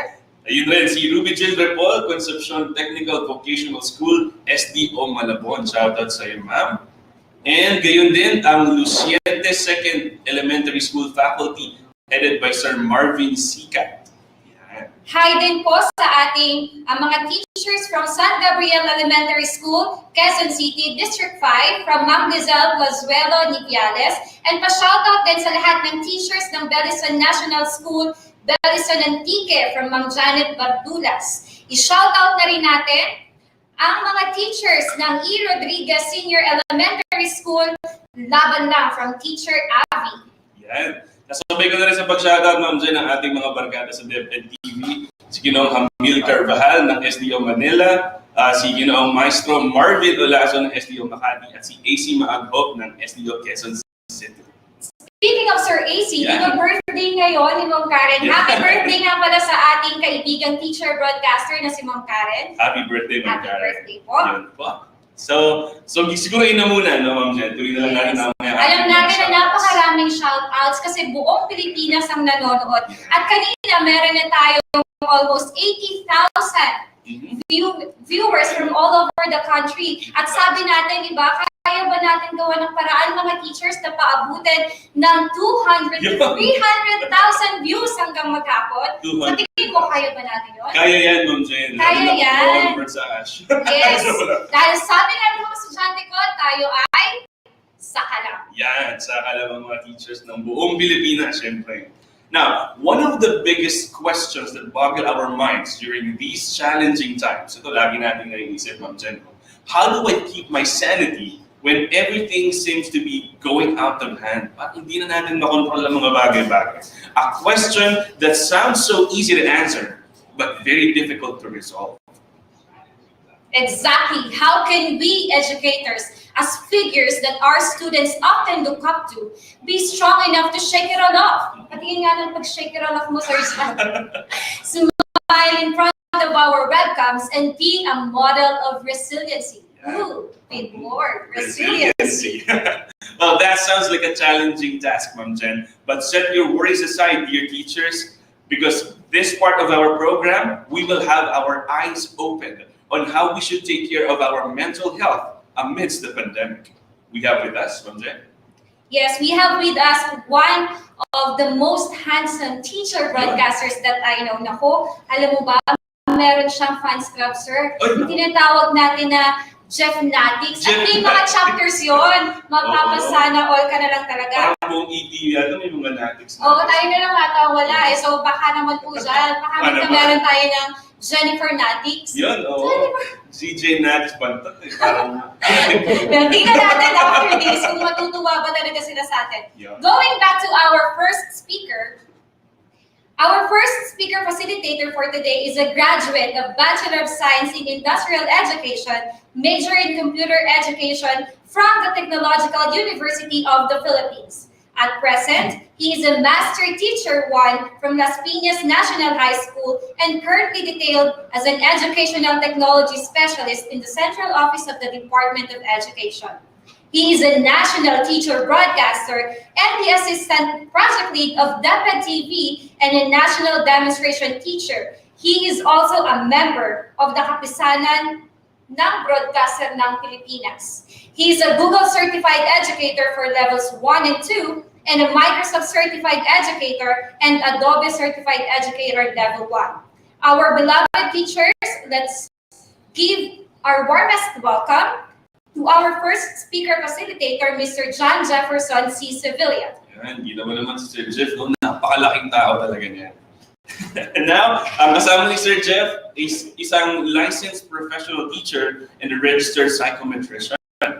He is a teacher 3 and guidance coordinator of Luis Obial Senior High School, District of Ete. and Department of Education Schools Division of Laguna from June 13 to the present. He's also an assistant professor 1 at Laguna University and the career specialist of St. Rita de Casilla Psychological Resource Center.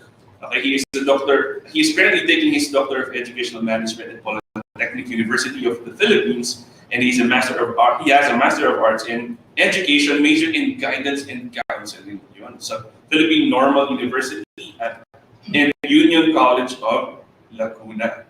He is a honoris causa, Doctor of Psychology in Integrative Human Psychology, Theophany International University, Republic of Haiti, noong April 2021 natin na yun.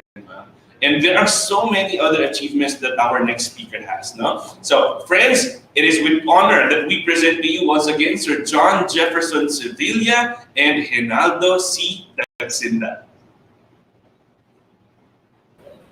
Alright, so magandang umaga po sa lahat ng nakatutok sa atin dito ngayon sa ating Vincent 2.0. And I have here with me is Sir Gio. So siya po ang ating magiging kasamang speaker for today as we discuss about mental health. Now, why are we discussing this? Kasi as we all know, we're going to prepare for the opening of classes. Now, what we would like here to know is that are we capable and are we ready to have the opening of classes? Now, most of the time, kapag we are having our inset, we are talking about for the welfare of our students, the benefits of our students. But this time, I would like to give focus on the teachers. Alam naman po natin na we are so hardworking. We have the whole year working about everything and most especially about the paperworks. Now, nung dumating ang pandemic, maraming mga factors ng buhay natin ang naapektuhan. The first one is the physical. Marami ang nagkakasakit and sadly, marami din ang namatay because of this pandemic. Aside from that, another struggle that we have is the finances. Maraming mga unexpected na gastos ang dumaan sa buhay ng isang teacher. Now, aside from that, isa sa mga naapektuhan is our mental health. Now, this session will enable you to fully understand about mental health. We are here to give you the idea on how you're going to take care more of yourself. Because as teachers, we know that we cannot give what we don't have. And we have to be fully equipped para matulungan natin yung mga students natin regarding with achieving their dreams and as well as to reach their success. Okay? So we have here Sir Gio. Hello, Sir Gio. Hello? Ayan, so while we are waiting for Sir Gio, no, as I've said, we will be discussing about mental health. This is all about our dear teachers regarding with your mental health, regarding with ano ba yung mga pinagdaanan natin lately sa panahon ng pandemic at dun sa panahon na hindi pandemic. How are we going to cope up with this and as well as the strategies that we can do para makatulong tayo sa mga co-teachers natin or sa family members natin or mismo sa sarili po ninyo. Okay? So I guess Sir Gio is back. Hello, Sir Gio.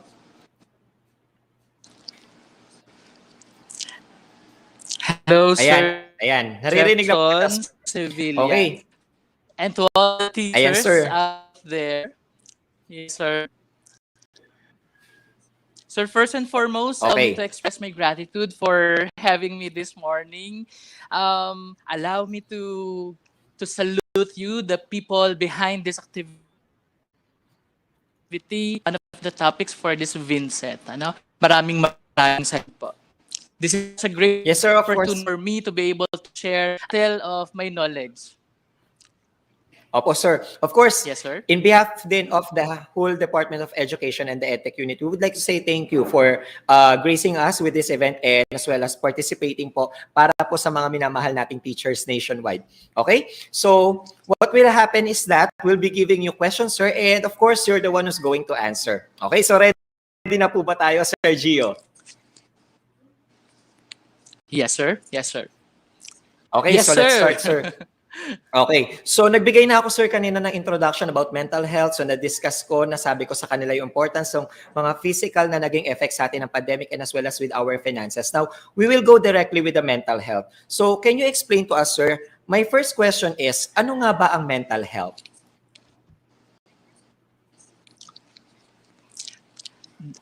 Sir Jeff, it is really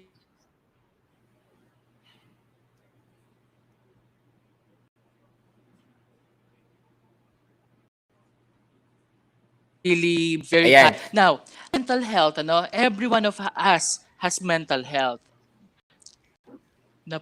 Okay, so every one of us has mental health. Lahat tayo may mental health. Walang exemption dito. Bilang tao, meron tayong mental health. And as we define from the World Health Organization, mental health is a state of well-being in which every individual realizes his or her own potential.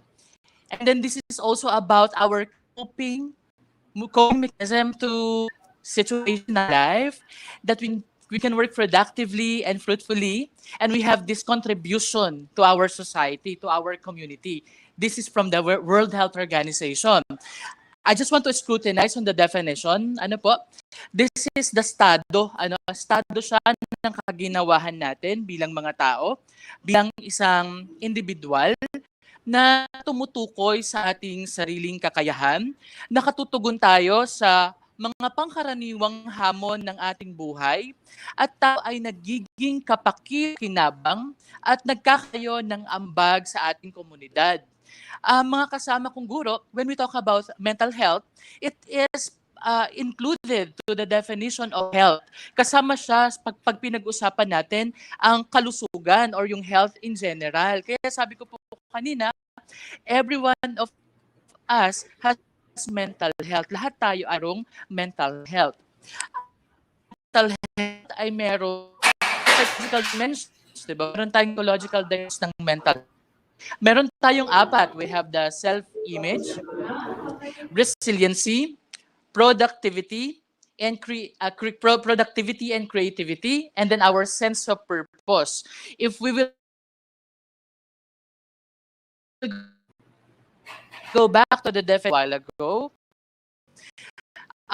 yung natutukoy sa sarili nating kakayahan ay tumutukoy sa ating self-image. Yung nakatutugon tayo sa mga pangkaraniwang buhay, this is about our resiliency. Though Filipinos are known to be resilient, from Ondoy, from Yolanda, and many other disasters that we have encountered in our country, talagang nakilala tayong Pilipino sa pagiging resilient natin. And from the definition again, kapakipakinabang, this is about productivity and more creativity. And lastly, meron tayong ambag sa komunidad, and this is our sense of purpose. Ano po? So, there are lots of literature that we can use in defining mental health. But what we are discussing here at this moment is from the World Health Organization. Ayan. So actually, sir, parang pag sinabi natin na mental health, parang yung iba, tinitake lang yan before as a joke, sasabihin kung saan ba, kung sa labas or sa loob. Pero there's a deeper meaning pala when it comes to mental health, no? So, regarding naman, sir, sa mga mental health nating mga teachers, so ano sa tingin mo yung pinaka-common or posibleng maranasan or nararanasan ng isang guro, magulang at estudyante?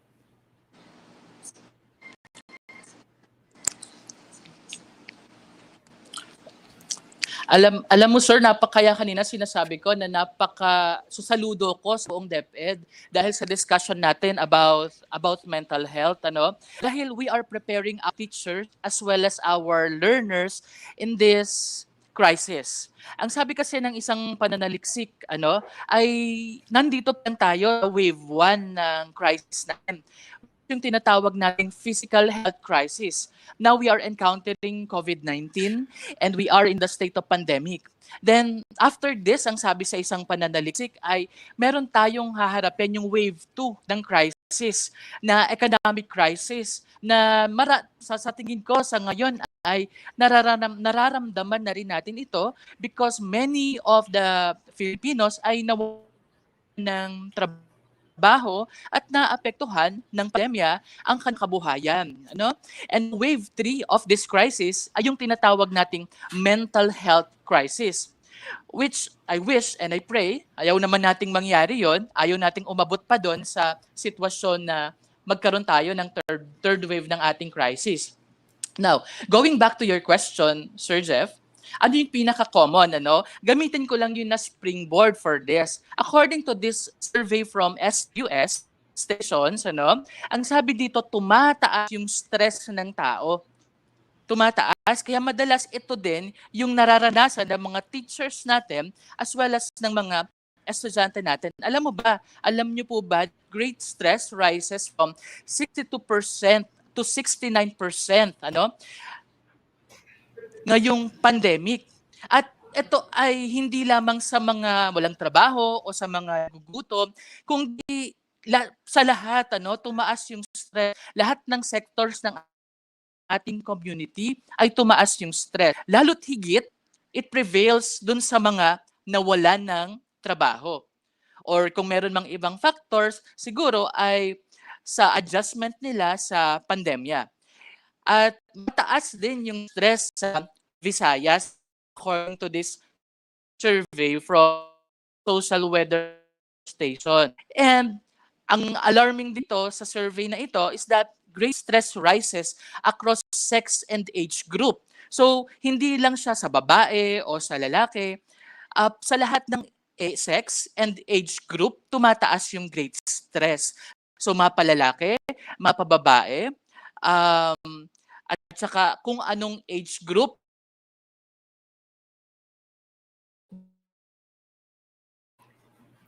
Hello, sir. So, definitely, yun nga, no, number one na pinaka-common na possible na nararanasan natin mga guro is yung stress, di ba, sir? So, kapag sinabi natin, yes, sir. Ayan. So, pag sinabi po kasi natin na stress, actually, sa umaga pa lang, di ba? Halimbawa, yung nag-aantay ka ng sasakyan mo, yan, nasa-stress ka na kagad dyan. Kapag merong estudyante na hindi nagsulat ng pangalan sa module, ayan, nakaka-stress na yan. Because definitely, hindi naman madali para sa isang teacher na manghula regarding sa mga files na yan. Kapag may mga bagong technology na hindi natin alam kung paano gamitin, nakaka-stress din yan. Tama, Sir Gio? Yes, sir. I apologize for my internet connection. At yan ay nakaka-stress. This is one of the challenges that we are encountering. Yes, sir. Ayan. I think medyo okay naman na siya. This is one of the challenges that we are encountering. Yes, sir. Yes, sir. So, as I am saying, tumataas yung stress level ng mga tao according to this, to this survey from SWS, po. So, in the Philippines, tumaas din yung depression because of COVID-19 pandemic. And it is affecting millions of Filipinos according to World Health Organization. At alam nyo ba, bago pa po ang pandemic dito sa Pilipinas, ay nagtatala na tayo ng mga cases ng mga mental health problems. Po? So we have here, actually, according to National Statistics Office, in-identify nila yung mental illness as the third most prevalent form of morbidity in the country. Then we have 88 cases of mental health problems for every 100,000 Filipinos according to the Department of Health nung 2005. So nonetheless, ano pa bang ina-expect natin that we are facing this pandemic? Tumataas yung kaso ng mga mental health problems na na-encounter sa community natin. Sir? May mga data dyan ang National Center for Mental Health na tumaas yung mga tawag sa kanilang hotlines dahil na rin sa mga pinagdadaanan ng mga tao, which is an indication that many of our kababayans ay humahanap ng tulong mula sa mga professional, mula sa mga trained professionals natin. So, ganun yung scenario ngayon, Sir Jeff. Yan, sir. Actually talaga, sobra talaga nakaka-stress. Ayan, katulad na dinadanas natin ngayon na since we prepared for this for long, tapos, di ba makikita mo may internet connection problem, kapag nagle-record ka ng video lesson mo, may titilaok na manok, may aso na sumasama sa mga webinar. Well, definitely, those are contributors sa mga factors na nagko-contribute kung bakit nasa-stress sa mga teachers, okay? So, Definitely, sir, definitely. aside from that, yes, oo. So, regarding to sa next question natin, paano mo naman malalaman na nakakaranas ka na pala ng stress? Okay, so let me discuss first, bakit ba tayo na-stress? Bakit ba tayo nakakaranas ng stress? I'm talking, mamaya ma-discuss natin ano ba talaga yung pinag-usapan natin na stress dito. May dalawa pa kasi yon, di ba? But how we react during crisis. 'Di ba? Paano ba tayo nagre-react during crisis situation like this in this pandemic, ano? We are in this pandemic that we are reacting like we are in panic or fear. Natatakot tayo. Why are we afraid? Why are we in panic? Because may kumakalat na sakit basically, 'di ba? And hindi natin nakikita yung form ng peste na ito na maaaring makuha natin. The reason why we are reacting to this with panic and fear. We are reacting with anxiety, no? Iniisip natin na baka ma-acquire natin yung virus at magkasakit tayo. We are also confused because of conflict with conflict of information. Kaya kailangan talaga our teachers as well as our learners will learn how to validate information. Kung totoo ba o tama ba yung mga nakikita at nababasa natin sa internet.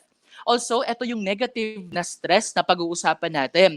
Yung distress, na kapag tayo nakakaranas ng mga negative events sa buhay natin, may mga stressors na hindi natin kayang i-handle, nakakaranas tayo ng stress. Nagkakaroon din tayo ng mistrust and doubt. Kanino? Maaaring sa mga taong nakapaligid sa atin, maaaring malaking factor dito ang government natin, with our security, with our health and safety in our country, and this is due to the spread of the virus. And of course, may mga tao na nakakaranas ng stigma, na iba yung nagiging tingin ng ibang tao sa kanila if they are associated with COVID-19 virus. And of course, ano pa ba yung mga nakakapagpa-stress sa atin, Sir Jeff? Yung mga family violence, if there are, this is in general, mga personal threats, sakit, and then of course, ibang factor is school. Even closure of school could have an implication to our stress level. Our work is included to that. Yung trabaho natin. Napakalaking factor nito sa pagkaranas natin ng stress in our well-being. And in our community. Now that we are facing closures of schools, nagsara ang iba pang mga establishments natin, our freedom is limited. Sometimes there are violence na nakikita natin sa mga news. This could affect our well-being.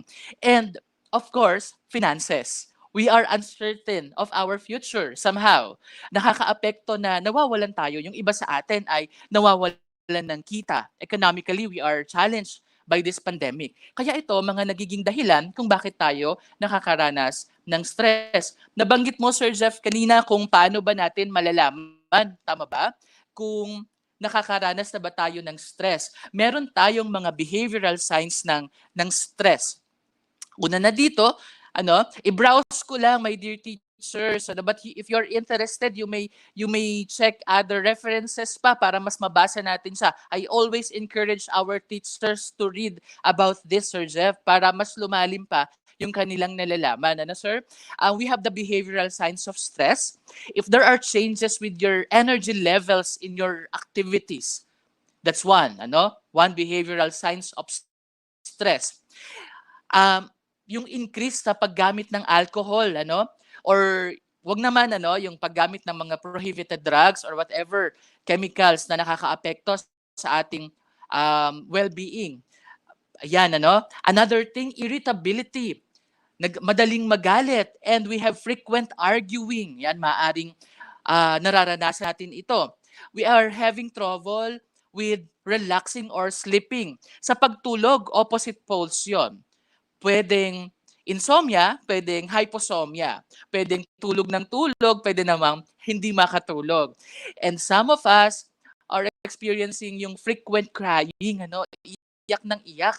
Sometimes hindi nila maipaliwanag kung ano ba yung kanilang nararanasan or nararamdaman. At importante na ma-address natin ito. Those are the behavioral signs. Then we also have physical signs of stress. Headaches, stomach aches, ganyan, nakakaranas ng ganyan. Isa yon. We also have other pains in the body. Then we sometimes lose our appetite. And kabaligtaran, opposite poles again, kain ng kain.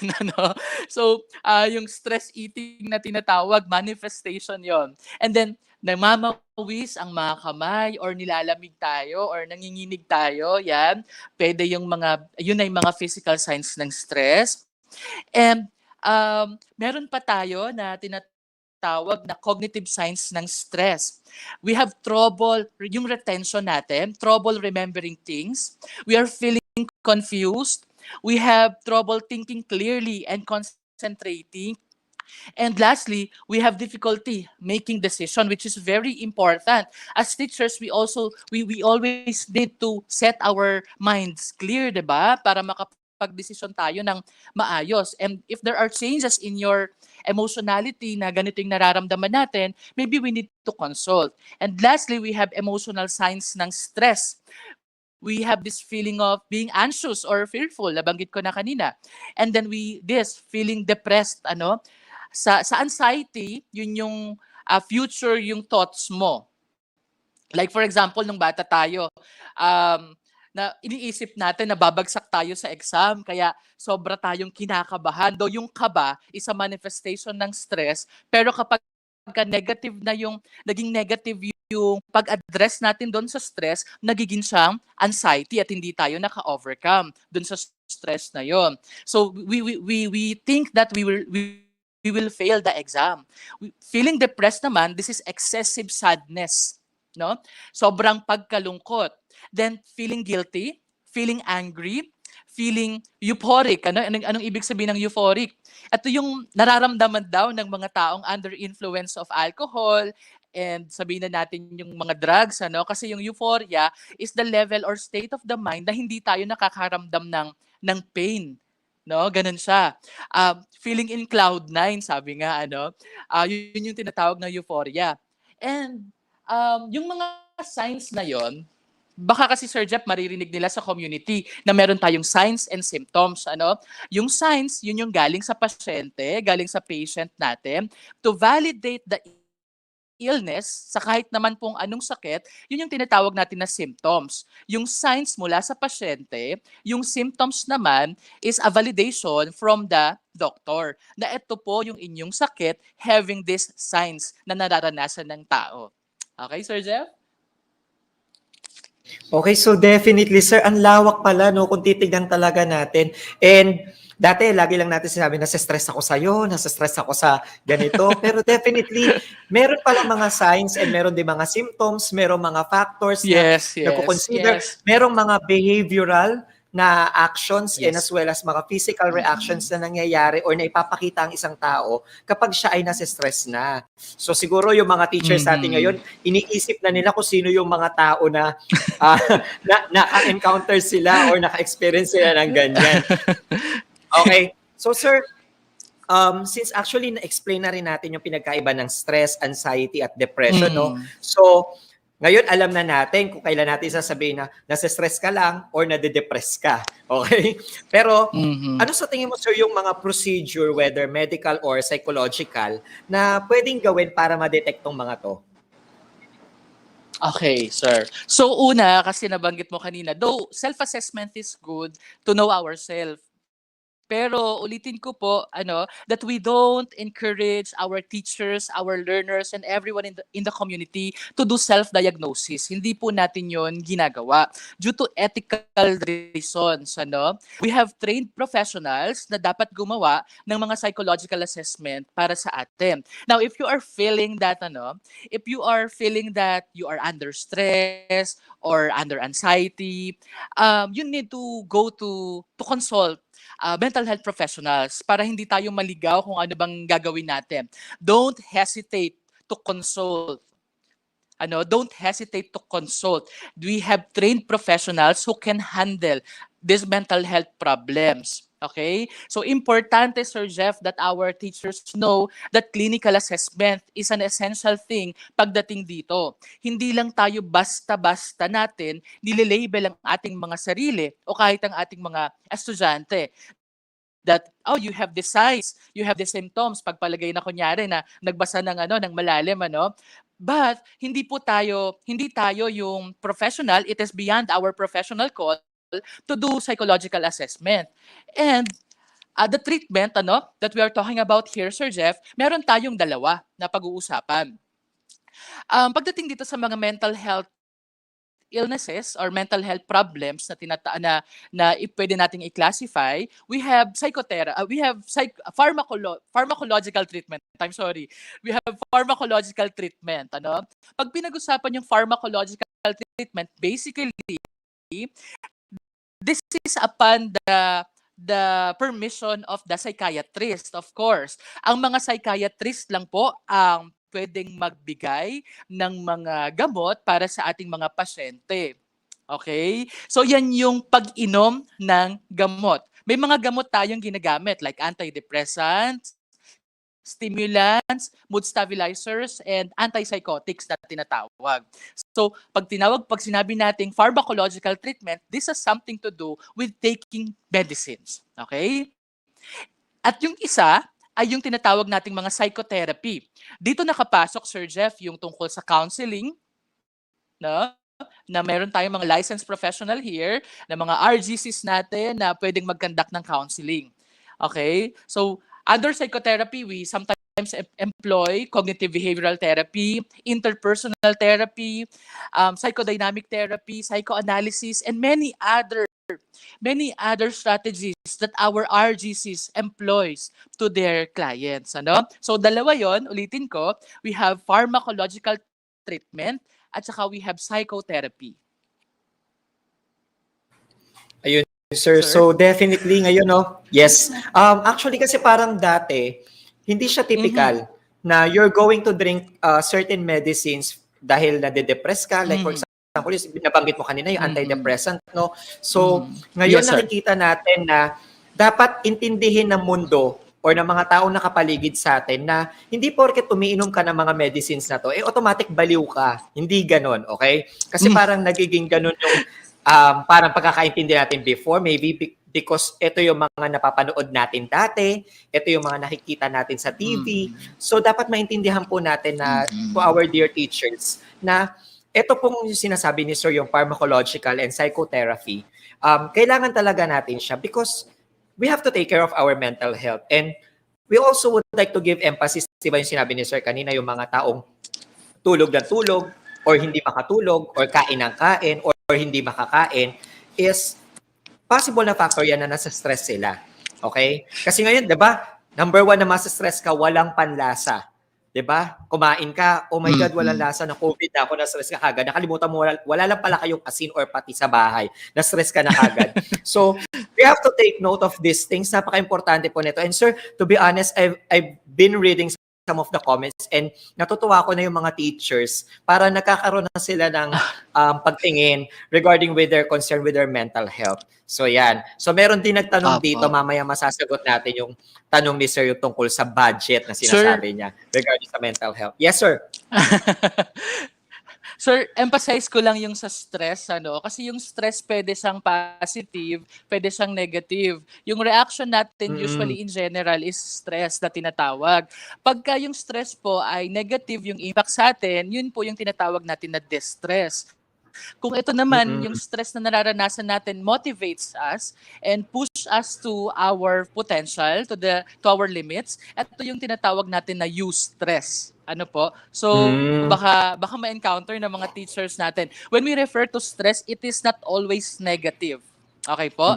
It is not always negative. And of course, Sir Jeff, allow me to have parang this pandemic opens the door for the mental health profession na nakikilala tayo ngayon dahil binibigyang halaga. Bakit nga ba ako nandito ngayon, Sir Jeff, 'di ba? If the Department Mm-mm. of Education is not giving importance to mental health, siguro kung hindi, wala ako dito.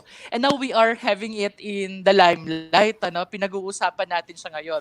Katulad nga ng nabanggit mo kanina, medyo tabu kasi yung pag-uusap tungkol sa mental health dati. Pag pinag-usapan yung mental health, parang sabi mo nga, schizophrenia lang, pero marami pa po, my dear teachers, my dear parents and learners. There are lots of matters and concerns about mental health. And this mental health is really affecting our life. Yes, sir. So parang ano yan, parang kung gagawin natin joke, ang distress pag hindi ka crush ng crush mo. Kapag ka yung positive stress naman, yung crush ka ng crush mo. So parang gano'n naman, no? So definitely, sir, going back to our questions, no? Ano ba yung mga maaaring dapat gawin or kanino tayo dapat kumonsulta para malunasan natin yan, yung stress, anxiety, and depression? Okay, so how can we protect our mental health? As simply as that. So una, tandaan natin, sabi nga nung isang Korean novela, it's okay to be, not okay ba yun, Normal lang na makaramdam ng lungkot, takot, at pagkabahala. Ngayon na nasa panahon tayo ng crisis. Okay lang na hindi ka okay, tandaan mo yan, my dear teacher. Ang importante, still, ay na-handle natin yung emotions natin. Ano po? Then, another thing, makatutulong na makipag-usap tayo sa ating mga kapamilya, kaibigan o katrabaho. May hotline ng National Center for Mental Health kung gusto po ninyo na magkonsulta sa kanila. Okay? So importante, Sir Jeff, I would like to emphasize, kasi may socio-cultural factor tayo nga, yung tabu pag-usapan yung mental health, yung iba dahil nahihiyang pag-usapan, lumalapit sa mga albularyo, 'di ba? Ang concern ay mental health, hindi nila na-address yung concern pag gano'n. Dapat po, my dear teachers, ay i-encourage natin ang lahat in our community, hindi lamang tayo, na lumapit tayo dun sa mga mental health professionals talaga. Okay? So with the passage of the mental health law in the Philippines, and of course with the passage of the professionalization of psychometricians, psychologists, and guidance counselors, na-emphasize ngayon yung trabaho ng mga mental health professionals natin. Okay? Then, kumuha tayo ng mga impormasyon sa mga mapagkakatiwalaang sources. Po? Sa katulad ng mga website ng World Health Organization at saka ng Department of Health. Tandaan po natin na maglaan tayo ng mga oras na magbasa ng mga balita. Pero, sabi ko nga, maglaan tayo ng oras, hindi naman yung 24 hours natin ay gagamitin natin sa information seeking. Kasi po, baka magdulot ito ng distress sa atin. Bakit? Baka yung mga nababasa po natin ay hindi pa makatulong sa ating well-being, 'di ba po? Maglaan lang tayo ng oras. We allot time for that, for reading news, okay, na makatutulong sa atin. At para din maunawaan natin yung kasalukuyang nangyayari sa paligid natin. Another thing, Sir Jeff, is ugaliin nating maging positibo at panatilihin natin ang malusog na pamumuhay. Kung kaya nyo po ang mag-exercise, maraming teachers ang ginagawa ito. Kung kaya nyo pong mag-biking, yan, marami akong kilala na nagbabike, gawin po natin. At higit sa lahat, ay gamitin din natin ang balanced diet practices natin. Mag-consult tayo sa mga doctors natin kung paano natin mapapractice yung balanced diet natin. Okay? So another thing, maglaan tayo ng oras para magnilay. Meditation, sir, 'di ba? Minsan nakakalimutan natin 'to, yung tumigil tayo saglit sa dami ng ating ginagawa. I know we are bombarded with many things around us, workloads, etc. Marami. But let us not forget to stop and be quiet and meditate. Maglaan tayo ng oras para magnilay-nilay. Para sa mga may background sa philosophy, alam nila how important meditation is para magkaroon tayo ng malusog na pag-iisip. Okay? Then, humingi tayo ng suporta mula sa mga taong mapagkakatiwalaan natin, sir. Sa mga kaibigan natin, we really need to establish that support system. Alam ko nung una tayong nag-meeting, sir, nabanggit ko sa iyo how important support system is. And this is what I always the schools tell na parang I always advise them as teachers, you need to build a good support system. Tayo-tayo pong magkakaguro, magkakasama sa mga paaralan ang magtutulungan dahil iisa po ang ating adhikain. Kaya yung support system, if and when one of your group mates, one of your faculty is experiencing parang sa mental health nila, mental health problem, tayo-tayo po yung maging magandang support system para sa kanila. Ayun. And then, how can we cope with this, sir? So- Yes, sir. Yes, sir. Yes. Yes, sir. So, you're saying na halimbawa, nararamdaman natin or since, like for example, yung isang teacher, umattend siya ng Inset ngayon and napansin niya na parang, okay, either nasa-stress ako or I have anxiety or I have depression. So, will it be possible or tama lang ba na i-share natin to sa mga kaibigan natin, sa mga kasama natin sa trabaho, and of course, sa family natin? Yes, sir. Yes, sir. Definitely, wag nating i-isolate yung sarili natin. Kinakailangan natin ng meron tayong makakausap. Importante yan, sa mga teorya natin sa psikolohiya, lalo higit sa counseling, sa psychotherapy. Diyan nag-uugat sa talk therapy na tinatawag ni Sigmund Freud dati, sa mga nag-aral ng psychology na importante na meron tayong nakakausap at napakahalaga nun. Huwag natin siyang sarilinin kasi baka pag sinasarili natin, lalo tayong maapektuhan, di ba? So, importante lang na ma-realize natin na yung taong pagkakausapin natin ay mapagkakatiwalaan natin at may nalalaman tungkol sa mental health.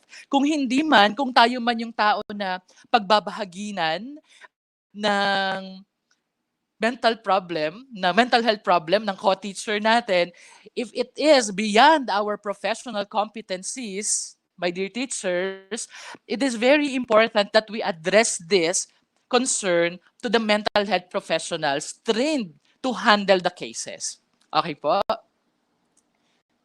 Yes, sir. So definitely, katulad yan ang sinabi mo, kailangan mapagkakatiwalaan natin yung taong pagsasabihan natin kasi talagang hindi siya biro, 'di ba? Lalo na kung napapansin niyo na yung mga co-teachers ninyo, ganito na yung nangyayari, ito na yung mga behavior nila katulad ng mga sinabi natin kanina. So definitely, pwede naman tayo mag-advise, 'di ba, sir? Tama naman. Kapag nag-open up sila, we should be there for them to listen. Pero if it is beyond our profession, we should seek for someone na mas makakatulong po sa kanila. Yes, sir. So, yes, sir. I want to emphasize that Yes, sir. emphasize that counseling is different from advising, Kung nasa layman's level ka, siguro advising 'yon. But most of the time, my dear teachers, ang kailangan natin ay yung taong makikinig sa atin. Hindi natin kailangan minsan na magsalita para matulungan natin yung isa. Importante is your presence. Ano nga ba yung mga dapat nating gawin para makatulong tayo sa mga taong maaaring nakakaranas ng mental health problem? Una, sir, we'll listen without any judgment. Okay? Huwag nating huhusgahan, habang nakikinig tayo sa kanila, we'll listen without making any judgments. Okay? Then second, avoid natin yung confrontation. My dear teachers, avoid natin yung confrontation. Baka hindi ito makatulong na i-confront pa natin if there are issues, personal issues or professional issues that your co-teacher is sharing with you, hindi makakatulong if you are doing confrontation. So we need to avoid that. And then, ask if there is someone they would like to contact. Kung nasa peak ng emotion yung tao, of course we pacify, but if there is a chance na tanungin mo siya, if there's someone na nais mong makausap para makontak natin, hayaan natin, kunin natin yung number or tawagan natin para makausap ng tao na nagsishare sa inyo. Okay? Then, we encourage them to seek for appropriate professional help. Huwag natin yung kakalimutan. We need to ask them, encourage them to seek for professional help. Yes, sir. So definitely napaka-importante po lalong-lalo na sa panahon ngayon na kasi minsan inisip natin pagkaibigan natin, we just have to be there personally. Pero since with the use of technology, kung naaalala ninyo yung mga classmates yun yung elementary, gumawa kayo ng GC ngayon, mag-virtual party kayo, magpa-deliver kayo ng fast food, then magkwentuhan kayo via Zoom or via any platform na pwede ninyong gamitin like Google Meet. So definitely, makakatulong tayo sa bawat isa sa atin. May mga tao na possible na hindi naman nag-open up, 'di ba? Pero sooner or later, mapapansin niyo na tayo-tayo rin po talaga mga teachers ang magtutulungan. Now, sir, kanina may nagtatanong kasi kung meron daw bang budget yung DepEd for this, paano daw ba 'to magagawa for the teachers? So yung next question ko po is, meron po bang ahensya ng gobyerno na nagbibigay ng libre, okay? So libreng serbisyo sa pagsuporta ukol sa mental health? Yes, sir, definitely meron tayo, no? So, kanina ko pa nababanggit that we have the National Center for Mental Health. Actually, some of the information that I am sharing with you right now is from the National Center for Mental Health. Meron sila, my dear teachers, na e-konsultasyon. Tagalog, konsultasyon. So you may search this in the web para ma-access po ninyo. There is a registration for this at may mga hotline din sila. Yung e-konsultasyon ng National Center for Mental Health is open MWF from 9 a.m. to 3 p.m. So pwede natin tong kontakin, mag-register tayo para magkaroon tayo ng access to this free service ng National Center for Mental Health. Meron din ng mga private organization, non-government organizations na nagkakandak ng mga activities para sa mental health. If your community has that, gamitin natin siyang opportunity para magka-access tayo sa mga mental health services. Like for example, in the Department of Education, ano bang ginagawa ng DepEd para sa mental health natin, ano? Meron tayong mga mental health and psychosocial support services programs sa mga schools natin. At in our education system, nandyan na rin yung mga mental health programs itself sa mga schools. At laging priority ng DepEd ang special education, hindi nawawala yon. Then in our military service, nag-e-employ sila sa mga hospitals. Yung mga military hospitals natin, they have proposed to employ more mental health professionals. Kung mapapansin ninyo, may hiring sila ng mga psychometricians, psychologists. Of course, that is for the benefit of the community. 'Di ba? Para mas mailapit natin sa community yung mental health.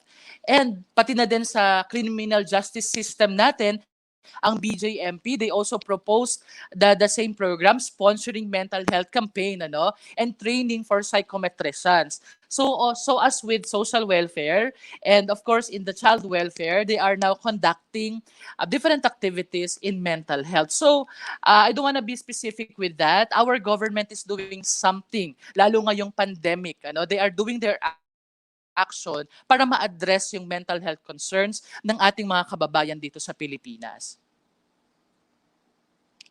Yes, sir. Okay, sir. So We also have... definitely, Yes, sir. yes. Yes, sir. Sige, sir, continue po. Yes, sir. Meron din tayong mga non-health sector activities na tinatawag. Meron tayong mga organizations in mental health na tumutulong sa community natin. Like the Philippine Psychiatric March noong 2020 Association. We have the Psychological Association of the Philippines. We have the Philippine Neurological Association. We have the Philippine Mental Health Association. We have the World Association of Psychosocial Rehabilitation Philippines. We have the Alliance of Filipino Families for Mental Health. We have this hashtag Mental Health PH. And we have Youth for Mental Health Coalition. This is from Department of Health. Okay, sir. So, aside from those agencies po and as well as the organizations na nabanggit nyo, is there a certain contact number na pwede bang tawagan ng isang teacher whenever napapansin niya or na-observe niya yung mga signs and symptoms na nabanggit natin kanina, whether they are undergoing stress, anxiety, or depression? Okay, sir. Sir, i-emphasize lang natin yung mga RGCs natin sa mga schools. So we have the registered guidance counselors in the school, though limited pa lang sila ngayon, pero I'm pretty sure that they are willing to help to address yung concerns natin sa mental health. With the numbers, they can search for the website ng National Center for Mental Health. Available yung mga contact numbers ng National Mental Health for that. Kung hindi naman, narito, bibigkasin ko yung hotline ng National Center for Mental Health. For smart users, you may dial 0949 568 2910. For Globe users, you may dial 0966 351 4518. Nag-iingat ako, baka mamali ako ng bigay ng number eh. Okay, so you may use their hotlines. Ano? May mga hotlines pa sila na available sa web, kaya pwede naman nila yung ma-access. Definitely yung konsultasyon nila is working. At sabi nga ng data ng Department of Health, ang National Center for Mental Health talaga, tumaas yung mga calls nila sa kanilang hotline dahil na rin sa pagdanas natin ngayon ng pandemic na ito. No? So, it is a manifestation that the mental health and well-being of our community is being affected by this. Yes, sir. Yes, sir. Thank you very much po, no? So that's for a broader perspective actually, no? So Yes, sir. ito na Yes, yung sinasabi natin na if you think na meron kayong kaibigan na of course, na-advisean na natin, nakinig na tayo, but still, kailangan pa rin nila ng professional help. Ito po yung mga kailangan ninyong lapitan. And of course, yung mga numbers binigay na rin po ni Sir Gio. So sana po wag po tayo maging hesitant na humingi ng tulong sa mga Tama. ito. Okay? So sir, kung halimbawa sa school naman po natin, no, posible bang pangunahan ng bawat guidance office, ng bawat paaralan na magsagawa ng mga activities na makatutulong sa mental health ng mga guro? Kung meron man sir, ano-ano kaya yung mga yon, tsaka paano kaya siya isasagawa? Kasi di ba, parang ang alam natin kapag guidance, dadali natin doon yung batang may naging problem sa behavior. So parang ngayon, ang nangyayari, hindi na yun kasi nga wala yung bata sa school. So yung mga teachers, we need also help from the guidance office. So ano Yes. kaya yung mga to? Okay, sir. So, anyone naman can address the concern.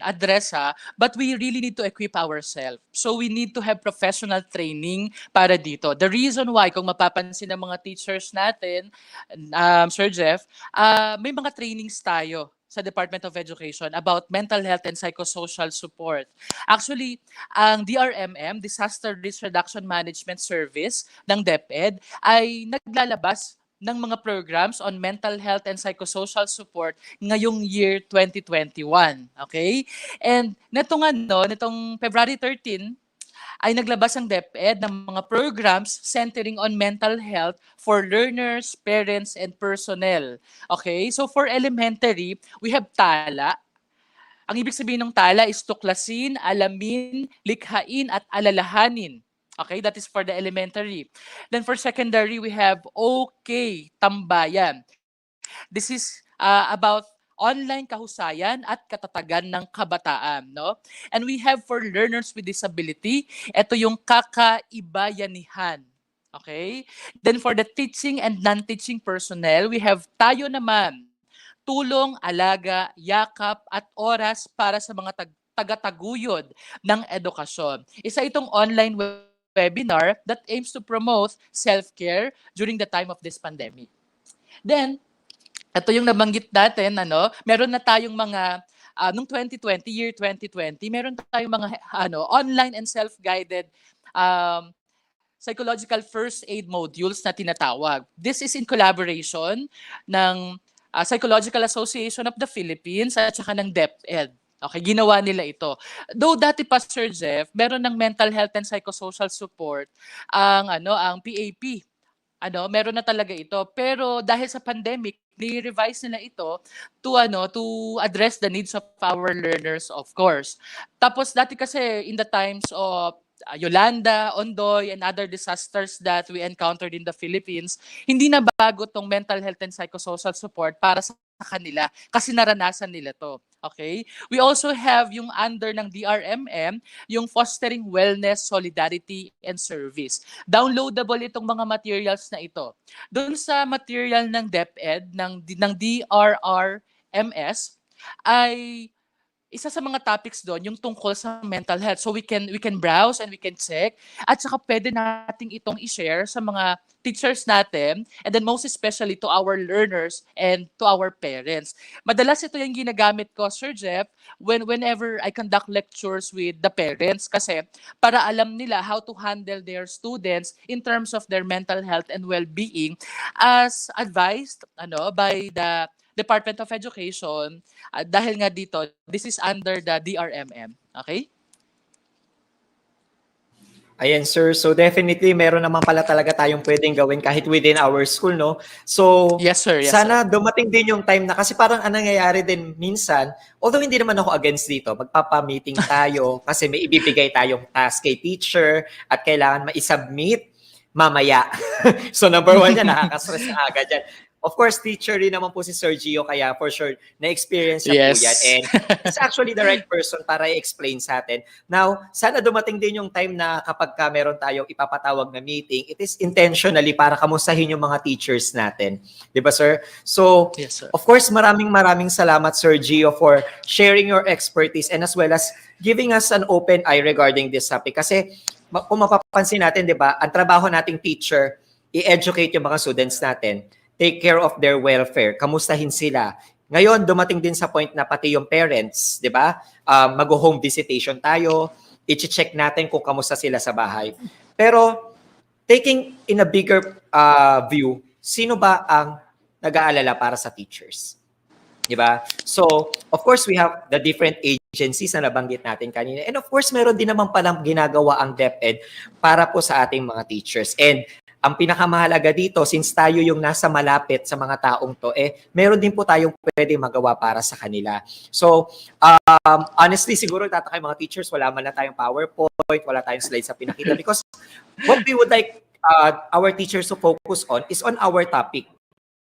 Okay. Doon po sa mga teachers na nakikinig ngayon, sa mga heads, sa mga administrators, very willing po si Sir Gio na tulungan po kayo sa inyong mga division. You can just send him your invitation. So, saan ka po ba nila, sir, pwedeng tawagan or pwedeng i-message if they would like to have you as their speaker and to have a more detailed discussion about the mental health?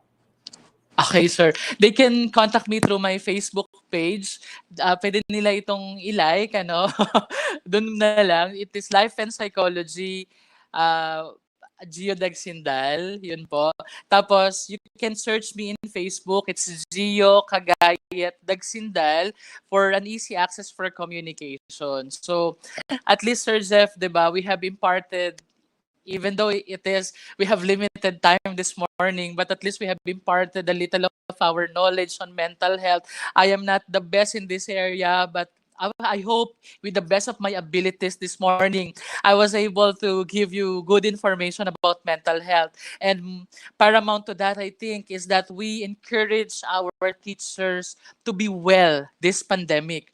We cannot give what we don't have. If that wellness is not enough for ourselves, what can we give to our learners? So I encourage you to do the practices that I have tried to share with you this morning and be able to be well enough in this pandemic.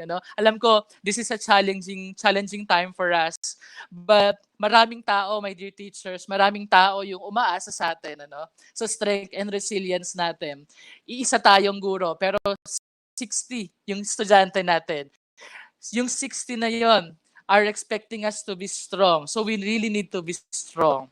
And they are expecting us to be that way. And that inspiration will have a good impact, a huge impact to our learners.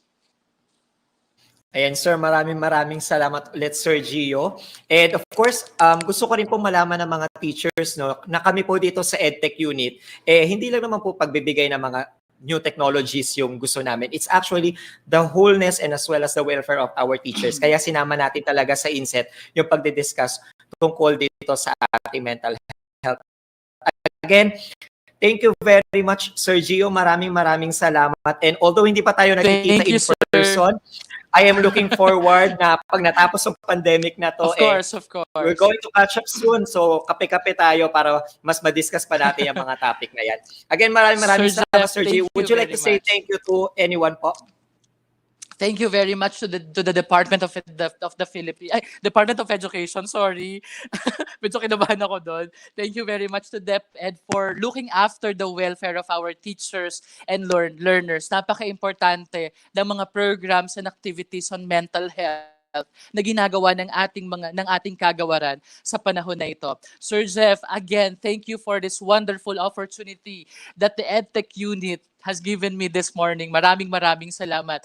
It is a great opportunity and a privilege, more than an honor. Hindi to para sa sarili ko, to share the screen with you. Hindi to para sa sarili ko. This is for the mental health advocacy in the Philippines. Let us open our minds and hearts na yung mental health is here. Harapin natin siya, pag-aralan natin siya, turuan natin yung mga sarili natin na maging well-adjusted ngayong pandemic. Maraming salamat ulit, Sir Jeff. Maraming salamat. Thank you. Yes, sir. Maraming salamat po. And to our dear teachers, pieces of advice po from Sir Jeff. No? Number one, kung sa tingin ninyo you are not valued, ito po yung isipin ninyo. Maybe you're not on the right place. Diba? Lagi nating isipin na we are more than enough. Tapos, lagi nating isipin na halimbawa, magkakasakit tayo, we're giving so much sa trabaho natin. Yung profession po natin, madali tayo mapapalitan. Pero you as a friend, as a father, as a mother, as a sister, di ba? As a son or a daughter, hindi kayo pwedeng palitan sa position na yan. No one can ever replace you with that. So you have to take care of yourself. Now, if you think naman na parang, oh my God, sa finances, laging kulang, very effective po, mag-pray po kayo because God will always provide you what you need. Okay? We focus on our needs, not on our wants. So this time, if you think naman that you have more than enough, there's nothing wrong in sharing it. Diba? So sharing your time, sharing your even finances kung gusto niyo because you consider your friend as a part of your family. Diba? So yan po yung gawin natin kasi wala namang ibang tutulong sa atin kundi tayo rin lang. Okay? So ayoko rin po kayong stressin na mag-overtime tayo for our AM set. So, syempre, pieces of advice po, i-enjoy lang po natin. We have to seize every moment and keep on praying. Kapag alam po ninyo na hindi nyo na kaya, tap a friend. Or kung hindi pa rin talaga, look for someone professional that can help you. Of course, itutuloy-tuloy natin to. Sana hopefully invite nyo po si Sir Gio sa schools or sa divisions or regions ninyo because he is more than willing na tulungan po ang lahat ng teachers natin. Okay? So before we end, I just would like to say happy anniversary po sa aming principal sa Las Piñas National High School for our principal kasi ito yung mismong araw na naging principal namin siya. And also I would like to say happy birthday to Ma'am Jeanette Ruga, the former faculty club president namin, as well as the math department head of Las Piñas National High School. And of course, ang nagpapasaya po ng aking buhay, I would like to greet my wife, Ma'am Risa Sevilla, and my daughter, Jean Zion Sevilla. I'm so excited to see you, baby. Okay? So with that, again, this has been Sir Jeff.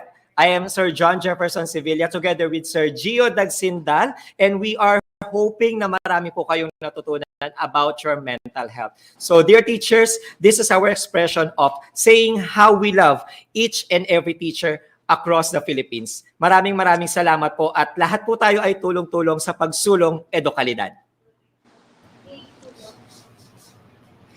Wow, slow clap for our dear speaker, Sir DJ. That was a very timely talk and I believe it is a must-heard sharing at the moment. Especially for us teachers who have been facing and battling with the new normal the world has entered to since 2019, right, sir? And just imagine, Sir DJ, how novel these are all for us since we get used to doing our work on a face-to-face basis and usually just inside the four corners of our classroom.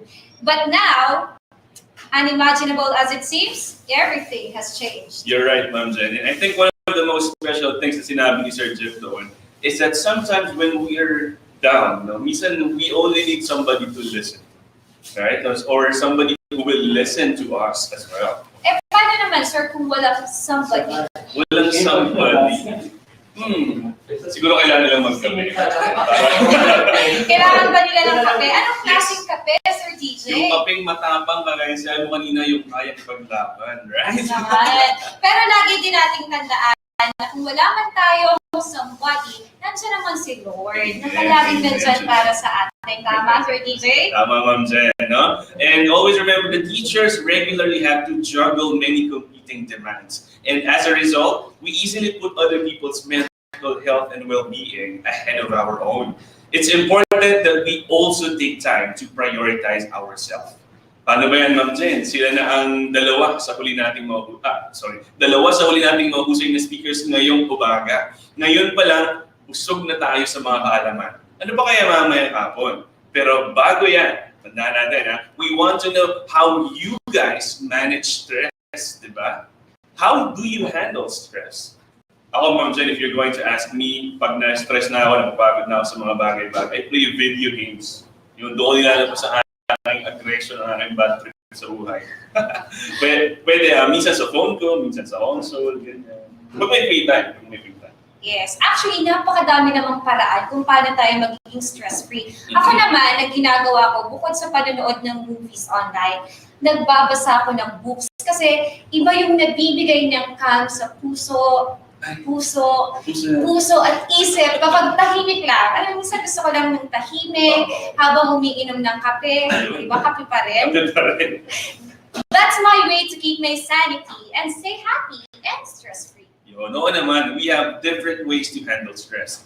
And we want to know how you do it. But don't tell us just yet, okay? Instead, we want you to show it to us by joining us in this online groovy using the hashtag Vincent2Day4.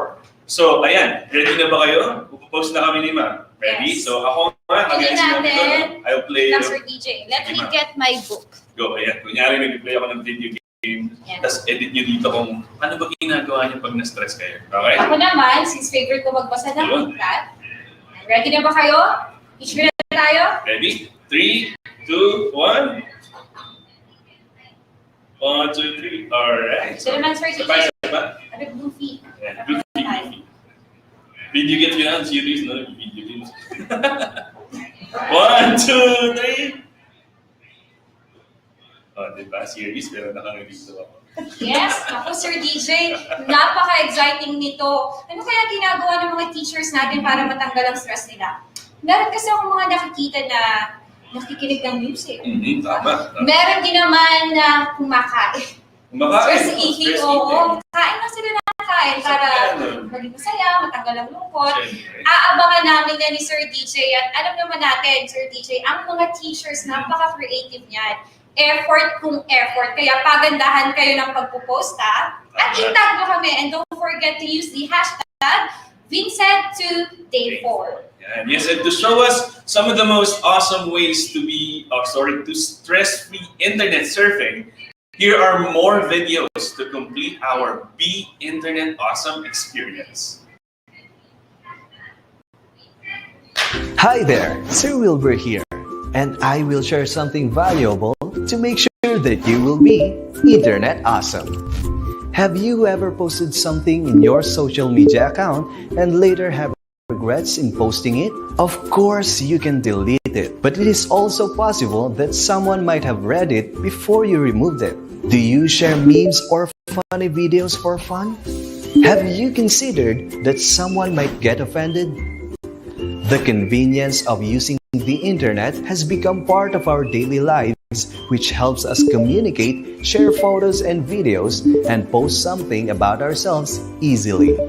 But in the online world, we need to be extra careful. We need to have the ability to control what information we will share about ourselves and whom we will allow to see and reshare it. And that refers to online privacy. Your name, home address, phone and mobile number, social security number, and email address are your personal information. It's a good idea to make a rule for yourself not to share this kind of information online.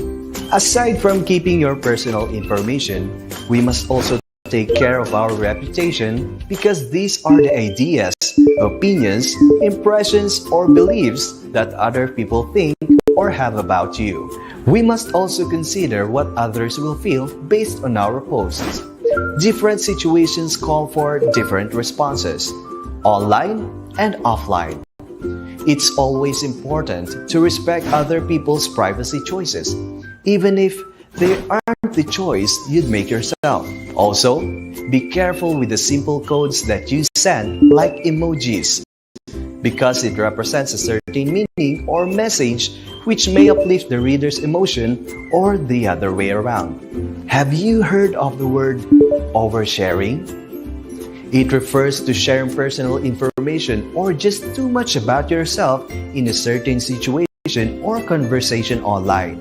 What's the risk? You might become so familiar in doing it that you are unaware that you are already sharing information about your private life. This is harmful not just for you, but also to your loved ones. The internet can be a safe or a dangerous place for us. It will really depend on how we will utilize it.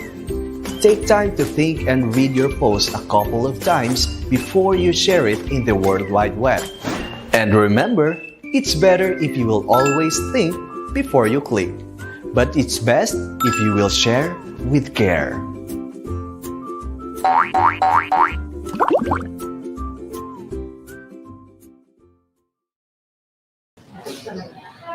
Wow, mapapa, oh so awesome ka na lang talaga, Sir DJ, sa Be Internet Awesome videos natin, di ba? Gusto ko yung oh so awesome ni Ma'am Jen. Pwede ba mas may feelings naman, Sir DJ? Oh so awesome! Ay,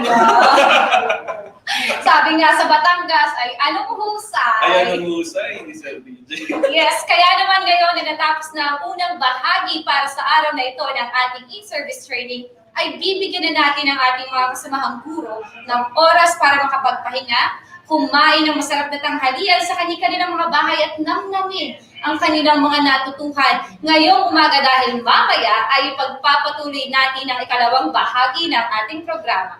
Tama ka dyan, Ma'am Jen. Before that, we'd like to remind everyone that there will be a concurrent session after lunch wherein we will be joined by special guest hosts. Yeah, and another array of talented and scholarly speakers. Ma'am Jen and I will be with you in the session about photo editing and digital banner design using GIMP for instructional video development and digital illustrations using Krita for book illustrations and for instructional video development. Yes, and our guest host will be with you in the session about basic motion graphics using HitFilm Express for instructional video development and music production using Noteflight for instructional video development. Sir DJ, well, apart from these mind-enlightening topics from our well-known speakers in their field, di ba nabanggit mo kanina na may makakasama tayong mga kaibigan ngayong hapon? Or Yes, mamayang hapon? Mamayang hapon. And we are going to be joined by sobrang pogi at sobrang ganda nitong pair na. Baka ba? Balita nga eh. Yun yung Ang stage tayo nireserve ba sa huli? Oo, kasi sila yung pinaka-best looking. Excited na ba kayong malaman kung sino-sino sila? If yes, let's not keep the agony of waiting anymore, for you will be surely glad to know them. Yes, kasi balita ko, batikan sila hindi lamang sa pag-host. Ba? Mahusay din daw sila, Sir DJ, sa pag-TikTok. TikTok? Oo. At ito pa. Ito pa. Yan. Excite talaga ako, Sir DJ. Grabe. Parang namumutla na sila. Lalo na daw yung lalaki. Ay, grabe. Yes, sir. At ito pa ha, batikan din sila sa larangan ng pag-ibig. Ay. Ayan, pumupuso sila, our dearest teachers. So ano, excited na ba kayong malaman kung sino-sino sila? Ay, totoo na ang balita, Ma'am Jen. Kaya nga, mamaya, hihingan natin sila ng pasample. Game ba tayo na? At balita ko, they never say no daw sa mga ganitong requests. So if you're thrilled to know who they are, let's meet them then. Joining us this afternoon are the two of the most talented and esteemed hosts of DepEd TV, Sir John Lester Briones and Ma'am Pamela Amor. Yan. Kinurot ako. Hello! Magandang umaga, Sir DJ, Ma'am Jen. Sobrang nakaka-pressure naman yung mga pagpapakilala niyo sa amin. Parang walang bakit katotohanan yung mga sinabi niyo sa amin.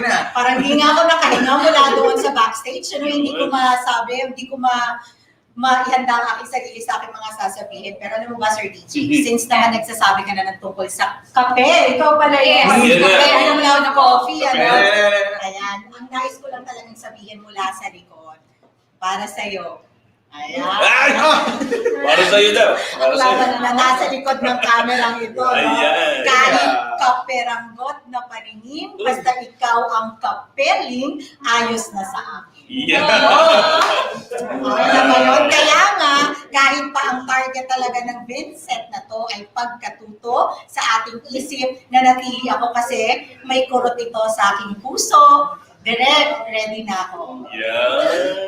Grabe Grabe, naman yun. no? Parang ano, nagulat Ikaw, sa'yo. ano baon mo? Ako, kape rin. Kape rin. Oo, kape rin. Kape rin. Kape rin ang aking baon ngayon. Kahit wala akong kapili ngayong Pasko, basta nasa Inset ako, kumpleto na ang buhay ko. Goodness ko. Smooth yun, siyempre, para sa Inset lahat, para sa mga Sabi ko teachers. sa inyo patingkan sa larangan ng pagtuturo, pag-host, pag-tiktok, at sa larangan ng pag-ibig. At sa pambobola. Medyo mana lang po sa inyo. Mana. Ayan. Alright, anyway, if you were wondering why there are 4 of us all of a sudden, it is because this afternoon we will have our concurrent or simultaneous sessions on separate links, which you will see on your screen and in the comment section of this link. Right, Sir DJ? Tama, Ma'am Jen, that's right. Both of them appear to be really interesting and will undoubtedly be of great assistance to us teachers. As a result, we are offering you the freedom to choose which session you'll see and attend. Of course, you know yourself and your abilities better than we do, so the decision is all yours. So right after your lunch, our dearest teachers, go ahead and start clicking the links of your choice, learn, and don't forget to have fun. Ayun, talk about multitasking, di ba, Ma'am and Sir? Yes. So ngayon, it's time again for our shout-outs. Unahin ko na, binigay sa akin ni Sir Michael. Medyo kinakabahan ako sa Shout shoutout out na to. yan. Si Sir Daniel Sagupo, Gapok National High School, headed by Albiadoma Casquero from SDO Sultan Kudarat. Ang kanilang SDS, Leonardo M. Baala. Yes, batiin na rin natin ang happy birthday ang CID Chief na si Sir Greg Quinto of SDO Bulacan. Greetings to Kalumpit South PSCS, Ma'am Jennifer Quinto from Sir Marco Paulo. Kilala ko yan. At binabati ko rin po ang mga teachers mula sa Lipa City National High School, especially kay Ma'am Jubel Guerrero and Sir John Derry Villalobos. Also, sa mga teachers ng San Gabriel Elementary School, Quezon City, District 5, from Ma'am Lizelle Plazuelo. Dagdag na rin natin po ang English Department ng Dr. Juan A. Pastor Memorial National High School dyan sa Ibaan, Batangas. Ayun. So, pagbigyan nyo na rin kami mga shout Oo, out. shout out na rin kami. Ano? Yes, yes. So, shout out na natin Santo Niño Elementary School faculty, SDO Paranaque with their principal, Dr. Teresita S. Rodriguez, at nanggaling po ito kay Ma'am Miriam B. Dagohoy. Ganun din, all teachers headed by Principal 1 Oscar E. Ebuedo of San Isidro Elementary School. Greetings from Lilian D. Fidelson. Yes, syempre ngayon sinashoutout, binabati din po natin yung mga nanonood na sa atin. Si Rita Romano and Jovic Romano of Prieto Diaz National High School of Sorsogon. At kasama din po natin ngayon na nanonood si Virgil Gapa from General Ricardo G. Papa Memorial High School. Sama ko na rin, Sir Jan, si Ma'am Hazel Namuco of San Juan Senior High School, SDO Batangas, Miss Mary Ann Aguila, Principal of Sico First National High School, SDO Batangas. Gayon din sa Catalina National High School, Catalina District 3, Division of Negros Oriental. Principal, Ma'am Glenda Nunez, PSDS, Dr. Charmaine Burgos. Hello rin kay John Martin, Carl, Ralph, Kevin, Chelo, Grace, Lily, Yas, Fern, Rhea, Jamaica, and Aida. Grabe, sulit. Yes, hi! And hello din po sa mga teachers mula sa Division of Batangas Province, Padre Garcia District, Padre Garcia National High School, teaching and non-teaching staff, lalo na sa kanilang Principal 4 na si Ma'am Marvic M. Di Makulangan, and PSDS na si Ma'am Emiliana M. Rojas. Galing po yan kay Sir Alan M. Di Makulangan. Hello po sa inyong lahat. Ayan, at pagbati, Patrick and Rachel Ayan, ng Western Bicutan National High School. That's Patrick and Rachel Castillo of Western Bicutan National High School. And Ma'am Magdalena Esli, ang SDS po ng Manila. Gayun din po si Sir Teofilo Norombama, PSDS in charge. DepEd TV, Luis Ancilio, PSDS in charge, MAPE. Siyempre, nanggaling yan kay Sir Victor Gogoyo. Yes, kasama din natin mo ngayong umaga ang Candon City High School, SDO Candon City from Sir Nick Collado at Loqueb Sur National High School, Malasiki, headed by their principal, Sir Oswaldo Macaraeg from Ma'am Mary Jane Mengulio. Kaya din, good morning to all junior and senior high school teachers, department heads, and non-teaching personnel of Ramon Magsaysay Cubao High School, headed by their principal, Dr. Ruby De Jesus, and belated